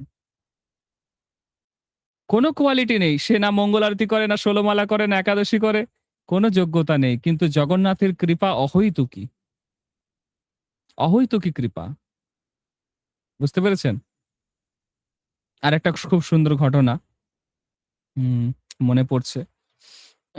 সেটা হচ্ছে, অ্যাকচুয়ালি জগন্নাথের লীলা এত অনন্ত, তো ভাবি কোনটা বলবো আর কোনটা বাদ দেব। মানে এত মাথার মধ্যে এত অনন্ত লীলা আসছে আমার, যে আমি ভাবছি কোনটা আজকে বলবো, কোনটা কালকে বলবো, কোনটা পরশুদিন বলবো, এটা ভাবছি। জগন্নাথের লীলা অনন্ত, অসীম, অফুরন্ত। আমার এটা বলা মানে সঙ্গে সঙ্গে মনে পড়ছে, একটু মহাসাগরের ব্যাপারে বলি। লবণ সমুদ্র, কিভাবে লবণ সমুদ্র এলো এই জগতে, এটা বলে আমি শেষ করে দেবো আজকে। তার আগে এই ঘটনাটা বলি যে একবার শ্রিয়া চণ্ডালিনী বলে একজন চণ্ডালিনী ছিলেন। চণ্ডালিনী জানেন? চণ্ডাল কাকে বলে জানেন? চণ্ডাল মানে হচ্ছে যারা মূলত অত্যন্ত নিচু জাতির মানুষ, এবং যারা ওই পশুর মাংস খায়, যাদের আচার বিচার বলে কিছু নেই, পবিত্র অপবিত্র বলে কিছু নেই, পুরো জীবনটাই তাদের কি মানে অপবিত্র আচরণ, কোনো পবিত্রতা নেই। কেউ পশু শিকার করে, কেউ মাছ ধরে, এই টাইপের আর কি। হ্যাঁ, এমনকি তারা কুকুরের মাংস পর্যন্ত খায়, কুকুরের মাংস পর্যন্ত খায়, এতটাই তারা নীচ। তো শ্রিয়া চণ্ডালিনী বলে একজন চণ্ডালিনী ছিলেন, অত্যন্ত মানে পতিব্রতা এবং সতীসাধ্বী ধার্মিক নারী। তো আপনারা জানেন কিনা জানি না, একটা বছরের বিশেষ সময়, সেই সময় প্রতি বৃহস্পতিবার মাতা লক্ষ্মীর পুজো করা হয়, লক্ষ্মী দেবীর পুজো করা হয়। তো লক্ষ্মী দেবী ওই দিনকে জগন্নাথের অনুমতি নিয়ে শ্রীমন্দিরের বাইরে বেরোয়। শ্রীমন্দিরের বাইরে বেরিয়ে যারা যারা লক্ষ্মী দেবীর পুজো করে তাদের বাড়িতে যায় এবং লক্ষ্মী দেবী তাদেরকে তাদের যে সমস্ত মনো অভিলাষ আছে, ইচ্ছা আছে, সেগুলো পূরণ করে দেয়। তা একবার উনি বেরিয়েছেন, আর বেরিয়ে দেখছে যে আহ, কেউ লক্ষ্মী দেবীর পুজো করছে না। ঘুরতে ঘুরতে ঘুরতে ঘুরতে তিনি এই চণ্ডালদের পাড়ায় চলে আসে। এখানে এসে শ্রিয়া চণ্ডালিনী যে ছিলেন তার বাড়িতে তিনি ঢোকেন। দেখছে যে শ্রিয়া চণ্ডালিনী সে বৃহস্পতিবারে হ্যাঁ পুজো করছে লক্ষ্মী দেবীর। তিনি সবার বাড়িতে গেলেন, দেখলেন কেউ এখনো বেলা পর্যন্ত ঘুমাচ্ছে, কেউ দাঁত মাজছে, কেউ উঠোন ঝাড় দেয়নি, কেউ এখনো বাসি কাপড় ছাড়েনি। সবার বাড়িতে গিয়ে গিয়ে তিনি দেখলেন, কিন্তু এই যে চণ্ডালিনী, এর বাড়িতে উনি প্রবেশ করলেন। কারণ এ ভোরবেলা ঘুম থেকে উঠেছে, স্নান করেছে, উঠোন ঝাড় দিয়েছে, আলপনা দিয়েছে, সুন্দর করে লক্ষ্মী দেবীর পুজো করছে। দেখে লক্ষ্মী দেবী অত্যন্ত প্রসন্ন হয়েছে এবং সেই শ্রিয়া চণ্ডালিনীকে আশীর্বাদ করেছে যে তোমার সংসার ধন ধান্যে পুষ্পে ভরে যাবে। আহ, সত্যি সত্যি সেই শ্রিয়া চণ্ডালিনী অনেক ধনী হয়ে গেছিল। লক্ষ্মী দেবী যখন সেই চণ্ডালিনীর ঘর থেকে বেরোচ্ছে, বলরাম দেখতে পেয়ে গেছে। বলরাম সেই সময় কোথাও পাতভ্রমণে বেরিয়েছিলেন, হ্যাঁ, ফিরছিলেন, সেই সময় দেখতে পেয়েছে যে বৌমা, মানে জগন্নাথের স্ত্রী, মানে তার বৌমা হয়, ভাইয়ের স্ত্রী, ভাত মানে ভাইয়ের স্ত্রীকে কি বলা হয়, বৌমাই বলা হয় তো। হ্যাঁ, তো সে একটা চণ্ডালিনীর ঘর থেকে বেরোচ্ছে, দেখে সে অত্যন্ত রেগে যায়। বলরাম এমনিতেই খুব রাগী। তখন ভাই জগন্নাথকে গিয়ে বলে যে লক্ষ্মী দেবী আজ থেকে আর শ্রীমন্দিরে ঢুকবে না, যদি ঢোকে তাহলে আমি শ্রীমন্দিরে বাইরে চলে যাব, দেখো তুমি কি করবে। এবার জগন্নাথ পড়েছে ধর্ম সংকটে, কি করবে এবারে। গৃহস্থ লোকের এটাই একটা জ্বালা, যে মায়ের হয়ে কথা বলবো না বউয়ের হয়ে কথা বলবো। হ্যাঁ, তাই না? হ্যাঁ কি না? যাকে বিয়ে করে এনেছি সে বেচারা আমাকে দেখেই বাড়িতে এসছে, তার সমস্ত দায়িত্ব আমি নিয়েছি। আবার মা আমাকে ছোটবেলা থেকে বড় করেছে, হ্যাঁ, আত্মীয় স্বজন তারা আমাকে ভরণ পোষণ করে বড় করেছে, কার হয়ে কথা বলবো। তো এখন যেহেতু বলরাম অত্যন্ত রাগী এবং জ্যেষ্ঠ ভ্রাতা, তার কথা রাখতেই হবে। তখন জগন্নাথ লক্ষ্মী দেবীকে বললে যে তোমাকে আজ থেকে আর শ্রীমন্দিরে প্রবেশ করতে হবে না, তুমি শ্রীমন্দিরের বাইরে থাকো। তো লক্ষ্মী দেবী তখন রুষ্ট হয়ে গিয়ে জগন্নাথ এবং বলরামকে বললেন, ঠিক আছে, আমার প্রতি এরকম অবিচার, আমি গেছিলাম যখন অনুমতি নিয়ে গেছিলাম, কিন্তু আমাকে যখন ঢুকতে দিচ্ছ না, ঠিক আছে, 12 বছর তোমরা না খেয়ে থাকবে। ক বছর? 12 বছর তোমরা না খেয়ে থাকবে, যাও। বলে শ্রীদেবী সেখান সেখান থেকে চলে যায়। গিয়ে কোথায় ছিলেন জানেন? এই শ্রিয়া চণ্ডালিনীর বাড়িতে গিয়েছিলেন লক্ষ্মী দেবী। আর জগন্নাথ বলরাম ঘুম থেকে উঠেছে, সকালেই তো ঘুম থেকে উঠেই তো খাবার দাবার তো সব সামনে চলে আসে। মানে ঘুম থেকে ওঠা মানে জগন্নাথ ঘুমায় না, দরজা খুললেই আর কি আবার খাবার 56 ভোগ। দেখছে সেদিন আর খাবার আসছে না, এ কি রে? দুই ভাইয়ের তো খুব পেটুক, দুই ভাই প্রচুর পেটুক, প্রচুর খায়। রাজা ইন্দ্রদম্ন বলেছে খেয়ে আপনার হাত ধুইবেন, হাতে জল শোকাবে না, আবার খাবার চলে আসবে, খেতে হবে। সেই থেকে খেয়ে খেয়ে খেয়ে খেয়ে তাদের এত, তাদের খাওয়ার প্রলোভন, বা তাদের কি বলবো, পেটুক হয়ে গেছে জগন্নাথ আর বলরাম। দেখছি আর খাবার নেই, দুই ভাই দৌড়ে দৌড়ে গেছে রান্নাঘরে, গিয়ে দেখছে কোথাও একটা চালের কণা পর্যন্ত নেই। দেখে তো সবাই বেহুশ, এ কি রে, কি অবস্থা। বুঝতে পারছে শ্রীদেবী চলে গেছে, সেই জন্যই আজকে এই অবস্থা, কেউ রান্না বান্না করছে না, কোথাও কিছু নেই। দুই ভাই বেরিয়েছে, রাস্তায় বেরিয়েছে, কোথায় কিছু পাওয়া যায় কিনা। গিয়ে দেখছে একটা মুড়িওয়ালা, একটা বৃদ্ধা মাতাজি মুড়ি বিক্রি করছে, তো সেখানে গিয়ে মুড়ি খেতে গেছে। আর সেই বৃদ্ধা মাতাজি বলছে সত্যিই তো, এরা কোত্থেকে এত সুন্দর দুই বালক, এরা না খেয়ে ঘুরছে, তো মুড়ি দিতে গেছে, আর মুড়িগুলো লক্ষ্মী দেবী ফু দিয়ে উড়িয়ে দিয়েছে, সব উড়ে চলে গেছে। যা। একটা কুয়ায় জল খেতে গেছে, কুয়ার জল নেই, হাওয়া, বলছে না অভাগা যেদিকে যায় সাগর শুকায়া যায়। এরকম একটা ব্রাহ্মণের বাড়িতে গেছে, গিয়ে সেই ব্রাহ্মণ অত্যন্ত সুন্দর রান্না বান্না করে, হ্যাঁ, খেতে দিতে গেছে। গিয়ে দেখছে খাবার নেই, খাবার হাওয়া, খাবার ভ্যানিশ। আবার রান্না বান্না করেছে, আবার দিতে গেছে, দেখে আবার খাবার ভ্যানিশ। এরকম বহুবার হয়েছে। তার ব্রাহ্মণটা বলছে এরা নিশ্চয়ই কোনো অপয়া লোকটোক আছে, জানো তো, এদেরকে তাড়িয়ে দাও বলে ঝাঁটা নিয়ে তাড়া করেছে দুই ভাইকে। এরকম বহু ঘটনা ঘটছে। দুই ভাই 12 বছর না খেয়ে অত্যন্ত কষ্ট পাচ্ছে। ঘুরতে ঘুরতে ঘুরতে ঘুরতে লাস্টে এই চণ্ডালিনীর বাড়িতে এসে পৌঁছায়। শ্রিয়া চণ্ডালিনী, যার বাড়ি থেকে লক্ষ্মী দেবীকে বেরোতে দেখে বলরাম কি করেছিল, ত্যাগ করে দিয়েছিল লক্ষ্মী দেবীকে, শ্রীমন্দিরে ঢুকতে দেয়নি। সেই বাড়িতে অবশেষে এসে পৌঁছায়, এসে সেখানে কিছু ভিক্ষা চায়। আর সেখানে লক্ষ্মী দেবী একটু হাসছে, মৃদুমন্দ হাসছে, যে এই তো এসেছে, উট পাহাড়ের নিচে এবার এসেছে। এবারে দুই ভাইকে বলছে আপনারা রান্না করে নিজেরা খান, আমরা তো নিচু জাতি, আমাদের হাতে খাবেন কি না খাবেন আপনারা নিজেরা রান্না করে খান। বলরাম তো আগুন ধরাতেই পারছে না, উনুনের আগুনে ফু দিয়ে দিয়ে আগুন আর ধরেই না, চোখ মুখ একদম কালো কালো হয়ে গেছে। জগন্নাথ দাদার এই অবস্থা দেখছে, কি করবে, কিছু করার নেই, দাদার এরকম বিচার। অবশেষে জগন্নাথ আর বলরাম বলে ঠিক আছে আপনারা নিচু জাতি হলেও কোনো চলবে, আপনারা রান্না করে নিয়ে আসুন। তখন লক্ষ্মী দেবী স্বয়ং রান্না করছেন।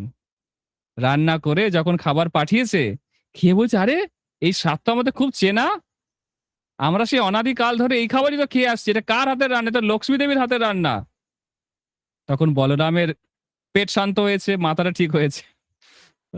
ওই জন্য বলে পুরুষ যারা আছে তাদেরকে জিততে গেলে তাদের পেটে ভালো প্রসাদ দিতে হবে। এটা মাতাজিদের জন্য টিপস। যদি বাড়ির কর্তাকে ভক্ত বানাতে হয়, পথে আনতে হয়, ভালো রান্না করুন, তাহলে সব কাজ হয়ে যাবে। তো খাবার খেয়ে বলরাম বলছে ঠিক আছে যা হয়েছে হয়েছে, শোন না, গিয়ে ক্ষমা টমা চেয়ে নে বুঝলি। জগন্নাথ বলছে দাদা আমি কি করলাম, আমি তো কোনো ভুল করিনি, যা বলার তো তুমি বলেছো, আমি শুধু আপনার দাস, আমি শুধু পালন করেছি। বলছে, ঠিক ঠিক আছে, তুই যা বলবি, ঠিক আছে চলে আসতে বল যা। তা এরকম করে বলেছে। আর জগন্নাথ গিয়ে লক্ষ্মী দেবীকে মানিয়ে নিয়ে এসছে। তারপরে আবার শ্রীমন্দিরে ঐশ্বর্য ফিরে এসছে। তো এরকম ঘটনা থেকে আমরা দেখতে পাই যে লক্ষ্মী দেবী এবং জগন্নাথ এরা যারা অনেক নিচু জাতির মানুষ তাদেরকে অনেক কৃপা করে। এই যে বললাম না ৩৬টা জাতির লোক তারা জগন্নাথের সেবা করে। এই যে অনাবসর কাল চলবে, অনাবসর কাল মানে জানেন আপনারা যে জগন্নাথের এই ১৫ দিন জ্বর হয়। স্নান যাত্রায় আষাঢ় মাসে স্নান করবে, পূর্ণিমাতে স্নান করার পরে জগন্নাথের অনেক জ্বর হবে। কিছু কিছু নাস্তিক মানুষ তারা এসেছিল, সত্যি সত্যি জ্বর হয় দেখতে এসেছিল, থার্মোমিটার দিয়ে দেখছে সত্যি সত্যি জ্বর হয়েছে রে বাবা, ১০৪ জ্বর, জগন্নাথের ১০৪ জ্বর, সত্যি কথা, ইয়ার কি নয়। তো জগন্নাথকে এই সময় এই ১৫ দিন সেবা করে যারা সেই বিশ্বাবসুর পরিবারের লোক।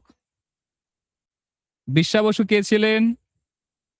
বিশ্বাবসু ছিলেন শবর, পশু শিকার করে তার চামড়া মাংস বাজারে বিক্রি করত।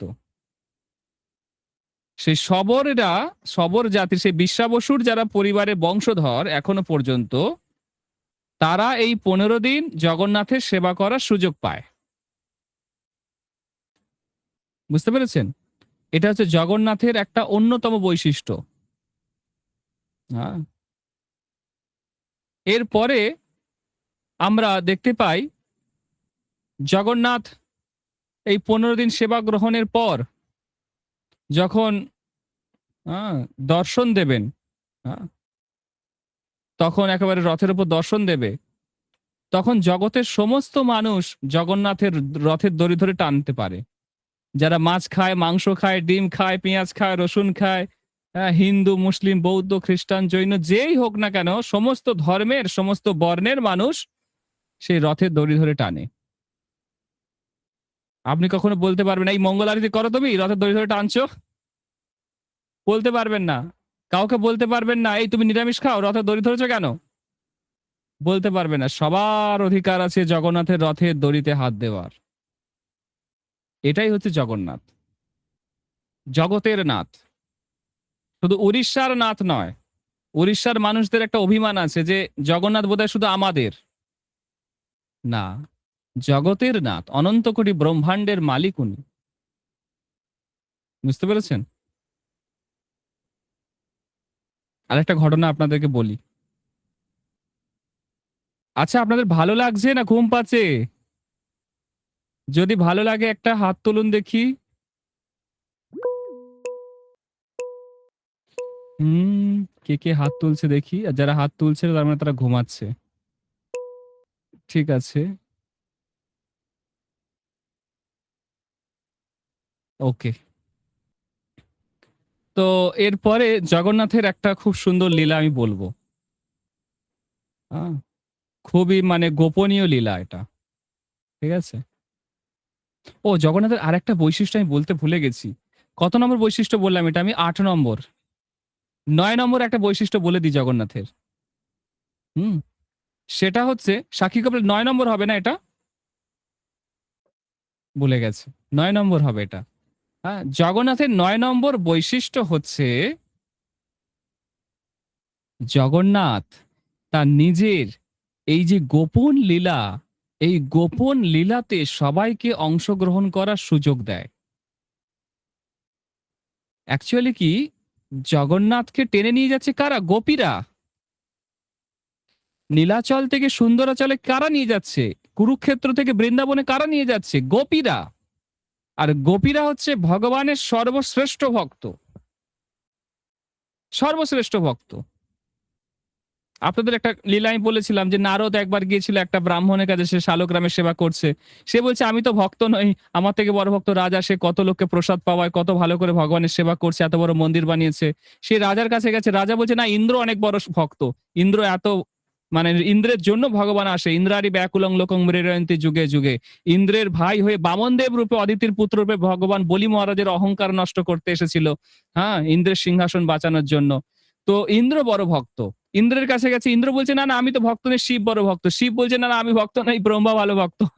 তো এইভাবে যেতে যেতে যেতে যেতে উদ্ধব, হ্যাঁ, প্রহ্লাদ মহারাজ, তারপর উদ্ধব এদের কাছে গেছে। উদ্ধব বলছে না না আমি তো ভক্তই নেই, আমি বৃন্দাবনে ঘাস হয়ে জন্মাতে চাই যাতে গোপীদের পায়ের ধুলি আমার মাথায় লাগে।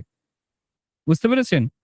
দ্বারকা মহিষীর কাছে গেছে, দ্বারকা মহিষীরা বলছে না না আমরা ভক্ত নই, সব থেকে ভালো ভক্ত ব্রজবাসীরা। ভগবান তো রাতে ঘুমে চিৎকার করে করে রাধারানীর নাম বলে, ললিতা বিশাখার নাম বলে। ললিতা বিশাখার কাছে গেছে, বলছে না না আমরা তো ভক্ত নই, রাধারানী সর্বশ্রেষ্ঠ ভক্ত। হ্যাঁ, তো সেই রাধারানী রথে দড়ি ধরে টেনে কৃষ্ণ বলরামকে নিয়ে আসছে। আর সেই লীলাতে আমার আপনার মতো সাধারণ মানুষ, যাদের কোনো যোগ্যতা নেই, আমরা গিয়ে অংশগ্রহণ করতে পারছি। এর থেকে ভালো আর কিছু হয়? এটা হচ্ছে ভগবানের একটা মানে কি বলবো, অকল্পনীয় একটা করুণা। আপনি যদি বাড়িতে কোনো গেস্ট আসে, আপনি তাকে কোথায় রাখেন? বৈঠকখানায় বসান। হ্যাঁ, বাড়ির বাইরে রাখেন, বহির্মহল বলা হয়। তা সেখানে কথা আলোচনা করলেন। বেডরুমে তাকে সঙ্গে সঙ্গে নিয়ে যাবেন অচেনা লোককে? কখনোই নয়। কিন্তু ভগবান এখানে কি করছে? যত লোক বিশ্ববাসী, সারা পৃথিবী থেকে লোক যায়, বলছে প্রায় 20 লক্ষ লোকের ভিড় হয় রথের সময়। সবাই জগন্নাথের রথ ধরে টানছে। সবাই, ধনী দরিদ্র শিক্ষিত অশিক্ষিত যে কোনো ব্যক্তি, স্ত্রী পুরুষ ছোট বড় সকলে জগন্নাথের রথে দড়ি ধরে টানছে। সবাইকে জগন্নাথ তার নিজের এই গোপন লীলাতে অংশগ্রহণ করার সুযোগ দিচ্ছে। এটা হচ্ছে 9 নম্বর বিশেষত্ব, জগন্নাথের বিশেষ একটা দিক, মহিমা, যেটা অন্য কোথাও আপনি পাবেন না। আহ, কারোর মধ্যে আপনি দেখতে পাবেন না। ঠিক আছে। আর এরপরে যে বিষয়টা আমি আলোচনা করব সেটা অত্যন্ত কনফিডেন্সিয়াল, অত্যন্ত গোপন। সবাই কান খুলে শুনুন এই জিনিসটা। এটা হচ্ছে নবকলেবর লীলা। নবকলেবর শুনেছেন কখনো আপনারা নবকলেবর? নব মানে হচ্ছে নতুন, কলেবর মানে শরীর। জগন্নাথ 12 বছর ছাড়া ছাড়া নিজের শরীরটাকে পাল্টায়। বুঝতে পেরেছেন? 12 বছর ছাড়া ছাড়া জগন্নাথের যে বিগ্রহটা আছে সেই বিগ্রহটা চেঞ্জ হয়ে যায়, নতুন বিগ্রহ স্থাপন করা হয়। হ্যাঁ, এটা কি করে হয়? এই নিয়ম আছে যে 12 বছর বাদে এই যে কিছু একটা দল তৈরি করা হবে, 28 জন পান্ডার একটা দল তৈরি করা হবে। তাদেরকে মঙ্গলা দেবীর যে মন্দির আছে সেখানে রাত্রি যাপন করতে হবে। তাদের মধ্যে 4 জন সিলেক্টেড হবে।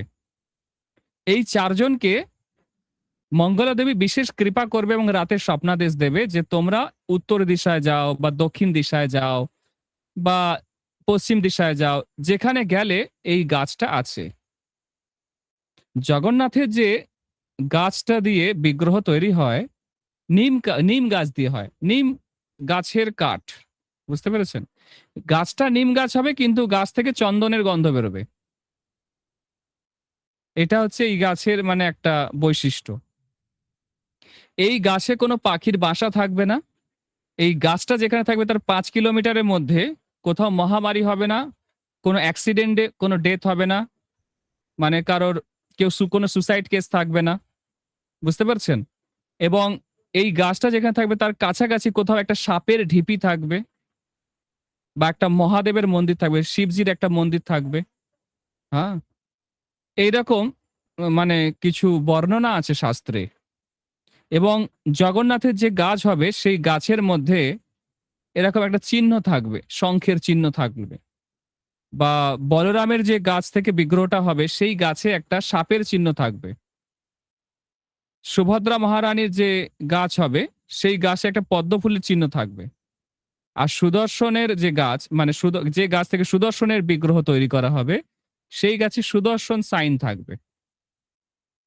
এই গাছগুলো আপনি এখন খুঁজলে পাবেন না। ওই সময়ে ওদের স্বপ্নে দেখানো হয়, মঙ্গলা দেবী ওকে স্বপ্নে দেখাবে যে দেখো গাছটা এরকম এই জায়গাতে আছে। তখন ওরা আবেশে, হ্যাঁ, মানে একটা ঘোরের মধ্যে থাকে, তারা দৌড়াতে থাকে। তার পিছন পিছন বড় একটা কীর্তনের দল থাকে, তারা কীর্তন করতে করতে ভজন গাইতে গাইতে সেই লোকটার পিছনে দৌড়াতে থাকে এবং টিভি চ্যানেল, রেডিও চ্যানেল, সমস্ত মিডিয়া তাদের পিছন দৌড়ায়। এক বছর তো এরকম হলো, মধ্যপ্রদেশে চলে গেল খুঁজতে খুঁজতে। একটা মুসলিম লোকের বাড়ির ভেতর গিয়ে ঢুকে পড়ল পান্ডা। ঢুকে সেই গাছটাকে জড়িয়ে দেখতে পেয়েছে একটা নিম গাছ, সেখানে জড়িয়ে ধরে বলছে এই তো জগন্নাথ, এই তো জগন্নাথ। আর সে মুসলিম লোকটা অত্যন্ত রেগে গেছে, হ্যাঁ আমরা তো এমনিতেই মানি না এগুলো, তার ওপর আবার এই সমস্ত উৎপাত। তো যেহেতু পুরী মন্দিরটা এখনো সরকারের আন্ডারে আছে, গভর্নমেন্টের আন্ডারে আছে, সেই জন্য সেখান থেকে নোটিশ দেওয়া হলো সেই ব্যক্তিকে। কিন্তু সেই ব্যক্তি সেই গাছটা কাটতে দিতে রাজিই নয়, কোনোভাবে রাজি নয়। অবশেষে তার 6টা মেয়ে ছিল, একটা মেয়ে তার পরের দিন কাঁদতে কাঁদতে আসে এবং সে স্বপ্ন দেখেছে জগন্নাথ বলরাম সুভদ্রাকে এবং নির্দেশ দিয়েছে, আদেশ দিয়েছে যে সেই গাছটা কাটার অনুমতি দেওয়া হোক। তখন তার বাবাকে বলার পর সেই গাছটা কাটার অনুমতি দেওয়া হয়। বুঝতে পেরেছেন? এরকম বহু ঘটনা আছে। সেই গাছটা আপনি এখন খুঁজলে পাবেন না। ওই সময়ে নবকলেবরের সময়ে একটা বিশেষ তিথি আছে। হ্যাঁ? সেই তিথিটা 12 বছর 13 বছর বাদে বাদে আসে। ওই সময় ওই গাছকে খোঁজা হয়। তো ওই 4টে দিশাতে এরকম লোক চলে যাবে এবং তার পিছন পিছন একটা করে কীর্তনের দল যাবে। তারা ওরকম একটা দুর্গা মন্দির বা কালী মন্দিরে রাত্রি যাপন করবে। সেখানে দুর্গা দেবীর স্বপ্নে এসে বলবে তোমরা এবার উত্তর দিশায় যাও বা দক্ষিণ দিশায় যাও। তারপরে দৌড়াতে দৌড়াতে কয়েক কিলোমিটার যাওয়ার পরে সেখানে আবার একটা শিবজি মন্দির আসবে। এইভাবে এই প্রসেসিং মানে এটা চলতে থাকে। এটা লং একটা প্রসেস। বুঝতে পারছেন? কয়েক মাস লেগে যায় কখনো কখনো খুঁজতে খুঁজতে। তারপরে যখন খুঁজে পাওয়া যায় সেই গাছটাকে, সেই গাছটার ডালপালা কেটে একটা গাড়ি বানানো হয়। রথ, চ্যারিয়ট। তার উপরে মূল কাণ্ডটাকে রাখা হয়। রেখে এবার কীর্তন ভজন গাইতে গাইতে সেটাকে পুরী পর্যন্ত নিয়ে আসা হয়। এবং পুরীতে নিয়ে আসার পর কৈলি বৈকুণ্ঠ বলে একটা জায়গা আছে পুরীতে। সেই কৈলি বৈকুণ্ঠে সেই গাছকে রাখা হয় এবং স্বয়ং বাসুকী নাগ সেখানে আসে, পাহারা দেয়। সেই গাছের যে অতিরিক্ত কাঠ যাতে কেউ চুরি না করে নেয় বা কিছু হয়, সেই গাছের অতিরিক্ত কাঠ যেটা বেঁচে যায় সেটা মাটিতে পুঁতে দিতে হয়। তো সেই যে জগন্নাথের বিগ্রহ বানানো হবে, বানানোর পরে সেই বিগ্রহের ওপর যেমন আমাদের হাড় আছে, হাড়ের ওপরে এরকম মাংসপেশি আছে, তার উপরে এরকম মানে শিরা উপশিরা আছে, অনেক কিছু আছে না? তারপর চামড়া আছে, স্কিন আরকি। তো এরকমই জগন্নাথের বডিটাও এইভাবে তৈরি করা হয়। বুঝতে পেরেছেন? এই সুতো দিয়ে পেঁচানো হয়, তার উপরে এরকম কালার করা হয়, কাপড় দেওয়া হয়, অনেক কিছু করা হয়। অনেক রীতি-রেওয়াজ আছে। তো বানানোর পরে যে রাতে জগন্নাথের পুরনো বিগ্রহ থেকে নতুন বিগ্রহে মানে শিফট হবে, প্রাণ প্রতিষ্ঠা হবে, সেই রাতে পুরো পুরী শহরে কারফিউ হয়। কারফিউ মানে পুরো লোডশেডিং। সেই রাত্রে পুরো ঘোর অন্ধকার, কেউ কাউকে দেখতে পাবে না। এবং পুরীতে সবথেকে যে বৃদ্ধ পান্ডা মানে যার বয়স সবথেকে বেশি, হ্যাঁ? তাকে ডেকে নিয়ে আসা হয়। এরকম ব্যক্তির হাত পুরো একদম কভারিং করে দেওয়া হয়। ভালো করে কাপড় দিয়ে হোক বা কিছু দিয়ে পুরো পেঁচিয়ে একদম সিল করে দেওয়া হয়। যাতে সেটা টাচ করে বুঝতে না পারে যে আমি কি টাচ করেছি। খালি হাতে কিছু টাচ করলে বুঝতে পারবেন কোনটা কাঠ, কোনটা লোহা, আপনি বুঝতে পারবেন। কিন্তু আপনার হাতটা যদি এরকম মোটা কিছু লেয়ার দিয়ে ঢেকে দেওয়া হয়, আপনি কি করে বুঝবেন? তো এটা করে দেওয়া হয়। তারপরে শোনা যায় জগন্নাথের যে বিগ্রহের পেটের নাভির ভিতরে একটা ব্রহ্ম বস্তু আছে। এই ব্রহ্ম বস্তুটা অ্যাকচুয়ালি যে কি সেটা কেউ জানে না। অনেকে বলে এটা শালগ্রাম শিলা, জ্যান্ত শালগ্রাম শিলা। যেটা মানে আমাদের হার্টবিট যেমন হয় সেরকম ওটা কম্পিত হয়। হ্যাঁ? এরকম অনেকে বলে। অনেকে বলে সেটা কচ্ছপের মতো বড়। হ্যাঁ? আবার অনেকে বলে সেটা হচ্ছে ভগবান শ্রীকৃষ্ণ যখন অপ্রকট হলো তার নাভি। মানুষ মারা যাওয়ার চিতায় পোড়ানোর সময় দেখবেন তার নাভিটা বেঁচে যায়, সেটা অস্থি বিসর্জন করে। হ্যাঁ? তো সেটা। এরকম অনেকে বলে অনেক কথা। কিন্তু এক্সাক্টলি যে জিনিসটা কি, এই ব্রহ্ম বস্তুটা যে কি সেটা এখনো পর্যন্ত কোনো বইয়েতে জানা যায়নি বা এখনো পর্যন্ত কোথাও আমরা জানতে পারিনি। জানার কোনো উপায়ও নেই। কারণ পুরো কারফিউ, পুরো অন্ধকার, লোডশেডিং। আর সেখানে যে পূজারি মানে যে হেড পূজারি বা যে সবথেকে বয়স্ক মানুষ, মানে যে কিছুদিন পরে মারা যাবে আরকি এরকম ব্যক্তি, তার চোখটা বেঁধে দেওয়া হয়। সে এমনিতেই কিছু দেখতে পাচ্ছে না, অন্ধকার, তার উপর চোখ বেঁধে দেওয়া হয়। তার কাজ হচ্ছে পুরনো বিগ্রহের ওই পেটের ভেতর থেকে ওই জিনিসটা বের করে নতুন বিগ্রহের পেটের ভেতরে ওটা স্থাপন করে দেওয়া। বাস! এটাই হচ্ছে তার কাজ। আর যে পুরনো বিগ্রহগুলো, এই বিগ্রহগুলোকে কি করা হতো? আগে একটা সরোবর ছিল, তার মধ্যে ফেলা হতো। জমে, জমে সেই সরোবরের জল শুকিয়ে মাটি হয়ে গেছে পুরো, আর কিছু নেই জল।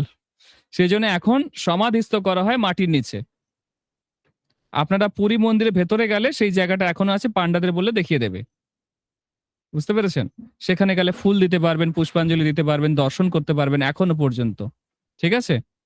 তো এই নতুন বিগ্রহ যে প্রাণ প্রতিষ্ঠা হলো, আর পুরনো বিগ্রহ যে এরকম চলে গেল সমাধি দেওয়ার পরে, জগন্নাথের যে ৬,০০০ পান্ডা আছে বা পুরোহিত আছে যারা সেবা করছে মন্দিরে, ডিরেক্ট সেবার সঙ্গে যুক্ত আছে, তারা কিছুদিন প্রায় ১ মাস সাদা কাপড় পরবে, হবিষান্ন খাবে, মস্তক মুন্ডন করবে এবং কাঁদবে। শুধু কান্নাকাটি করবে যে জগন্নাথ চলে গেল।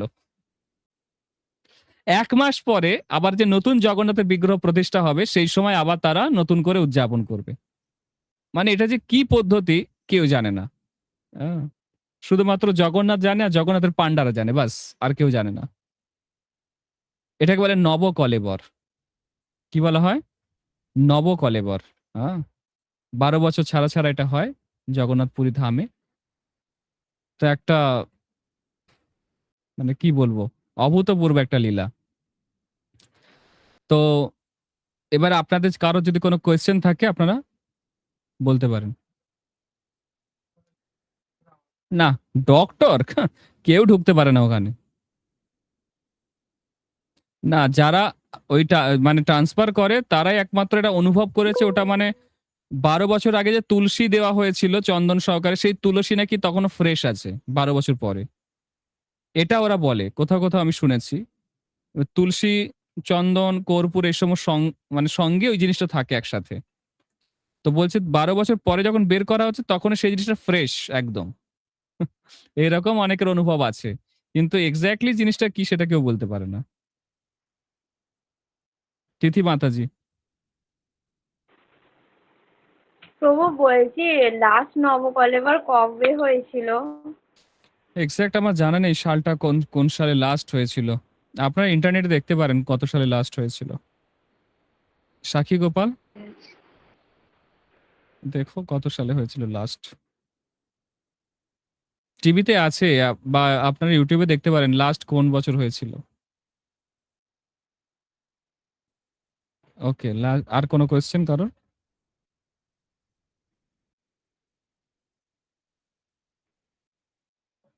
ঠিক আছে, তাহলে আজকে আমরা এখানে ক্লাস স্থগিত রাখছি। আগামীকাল 2015 সালে লাস্ট হয়েছে বলছে। সাক্ষী গোপাল বলছে 2015 সালে লাস্ট হয়েছে, তার মানে 2026 নেক্সট ইয়ার হতে চলেছে আবার, হয়তো, মেবি, শিওর নই, হতে পারে।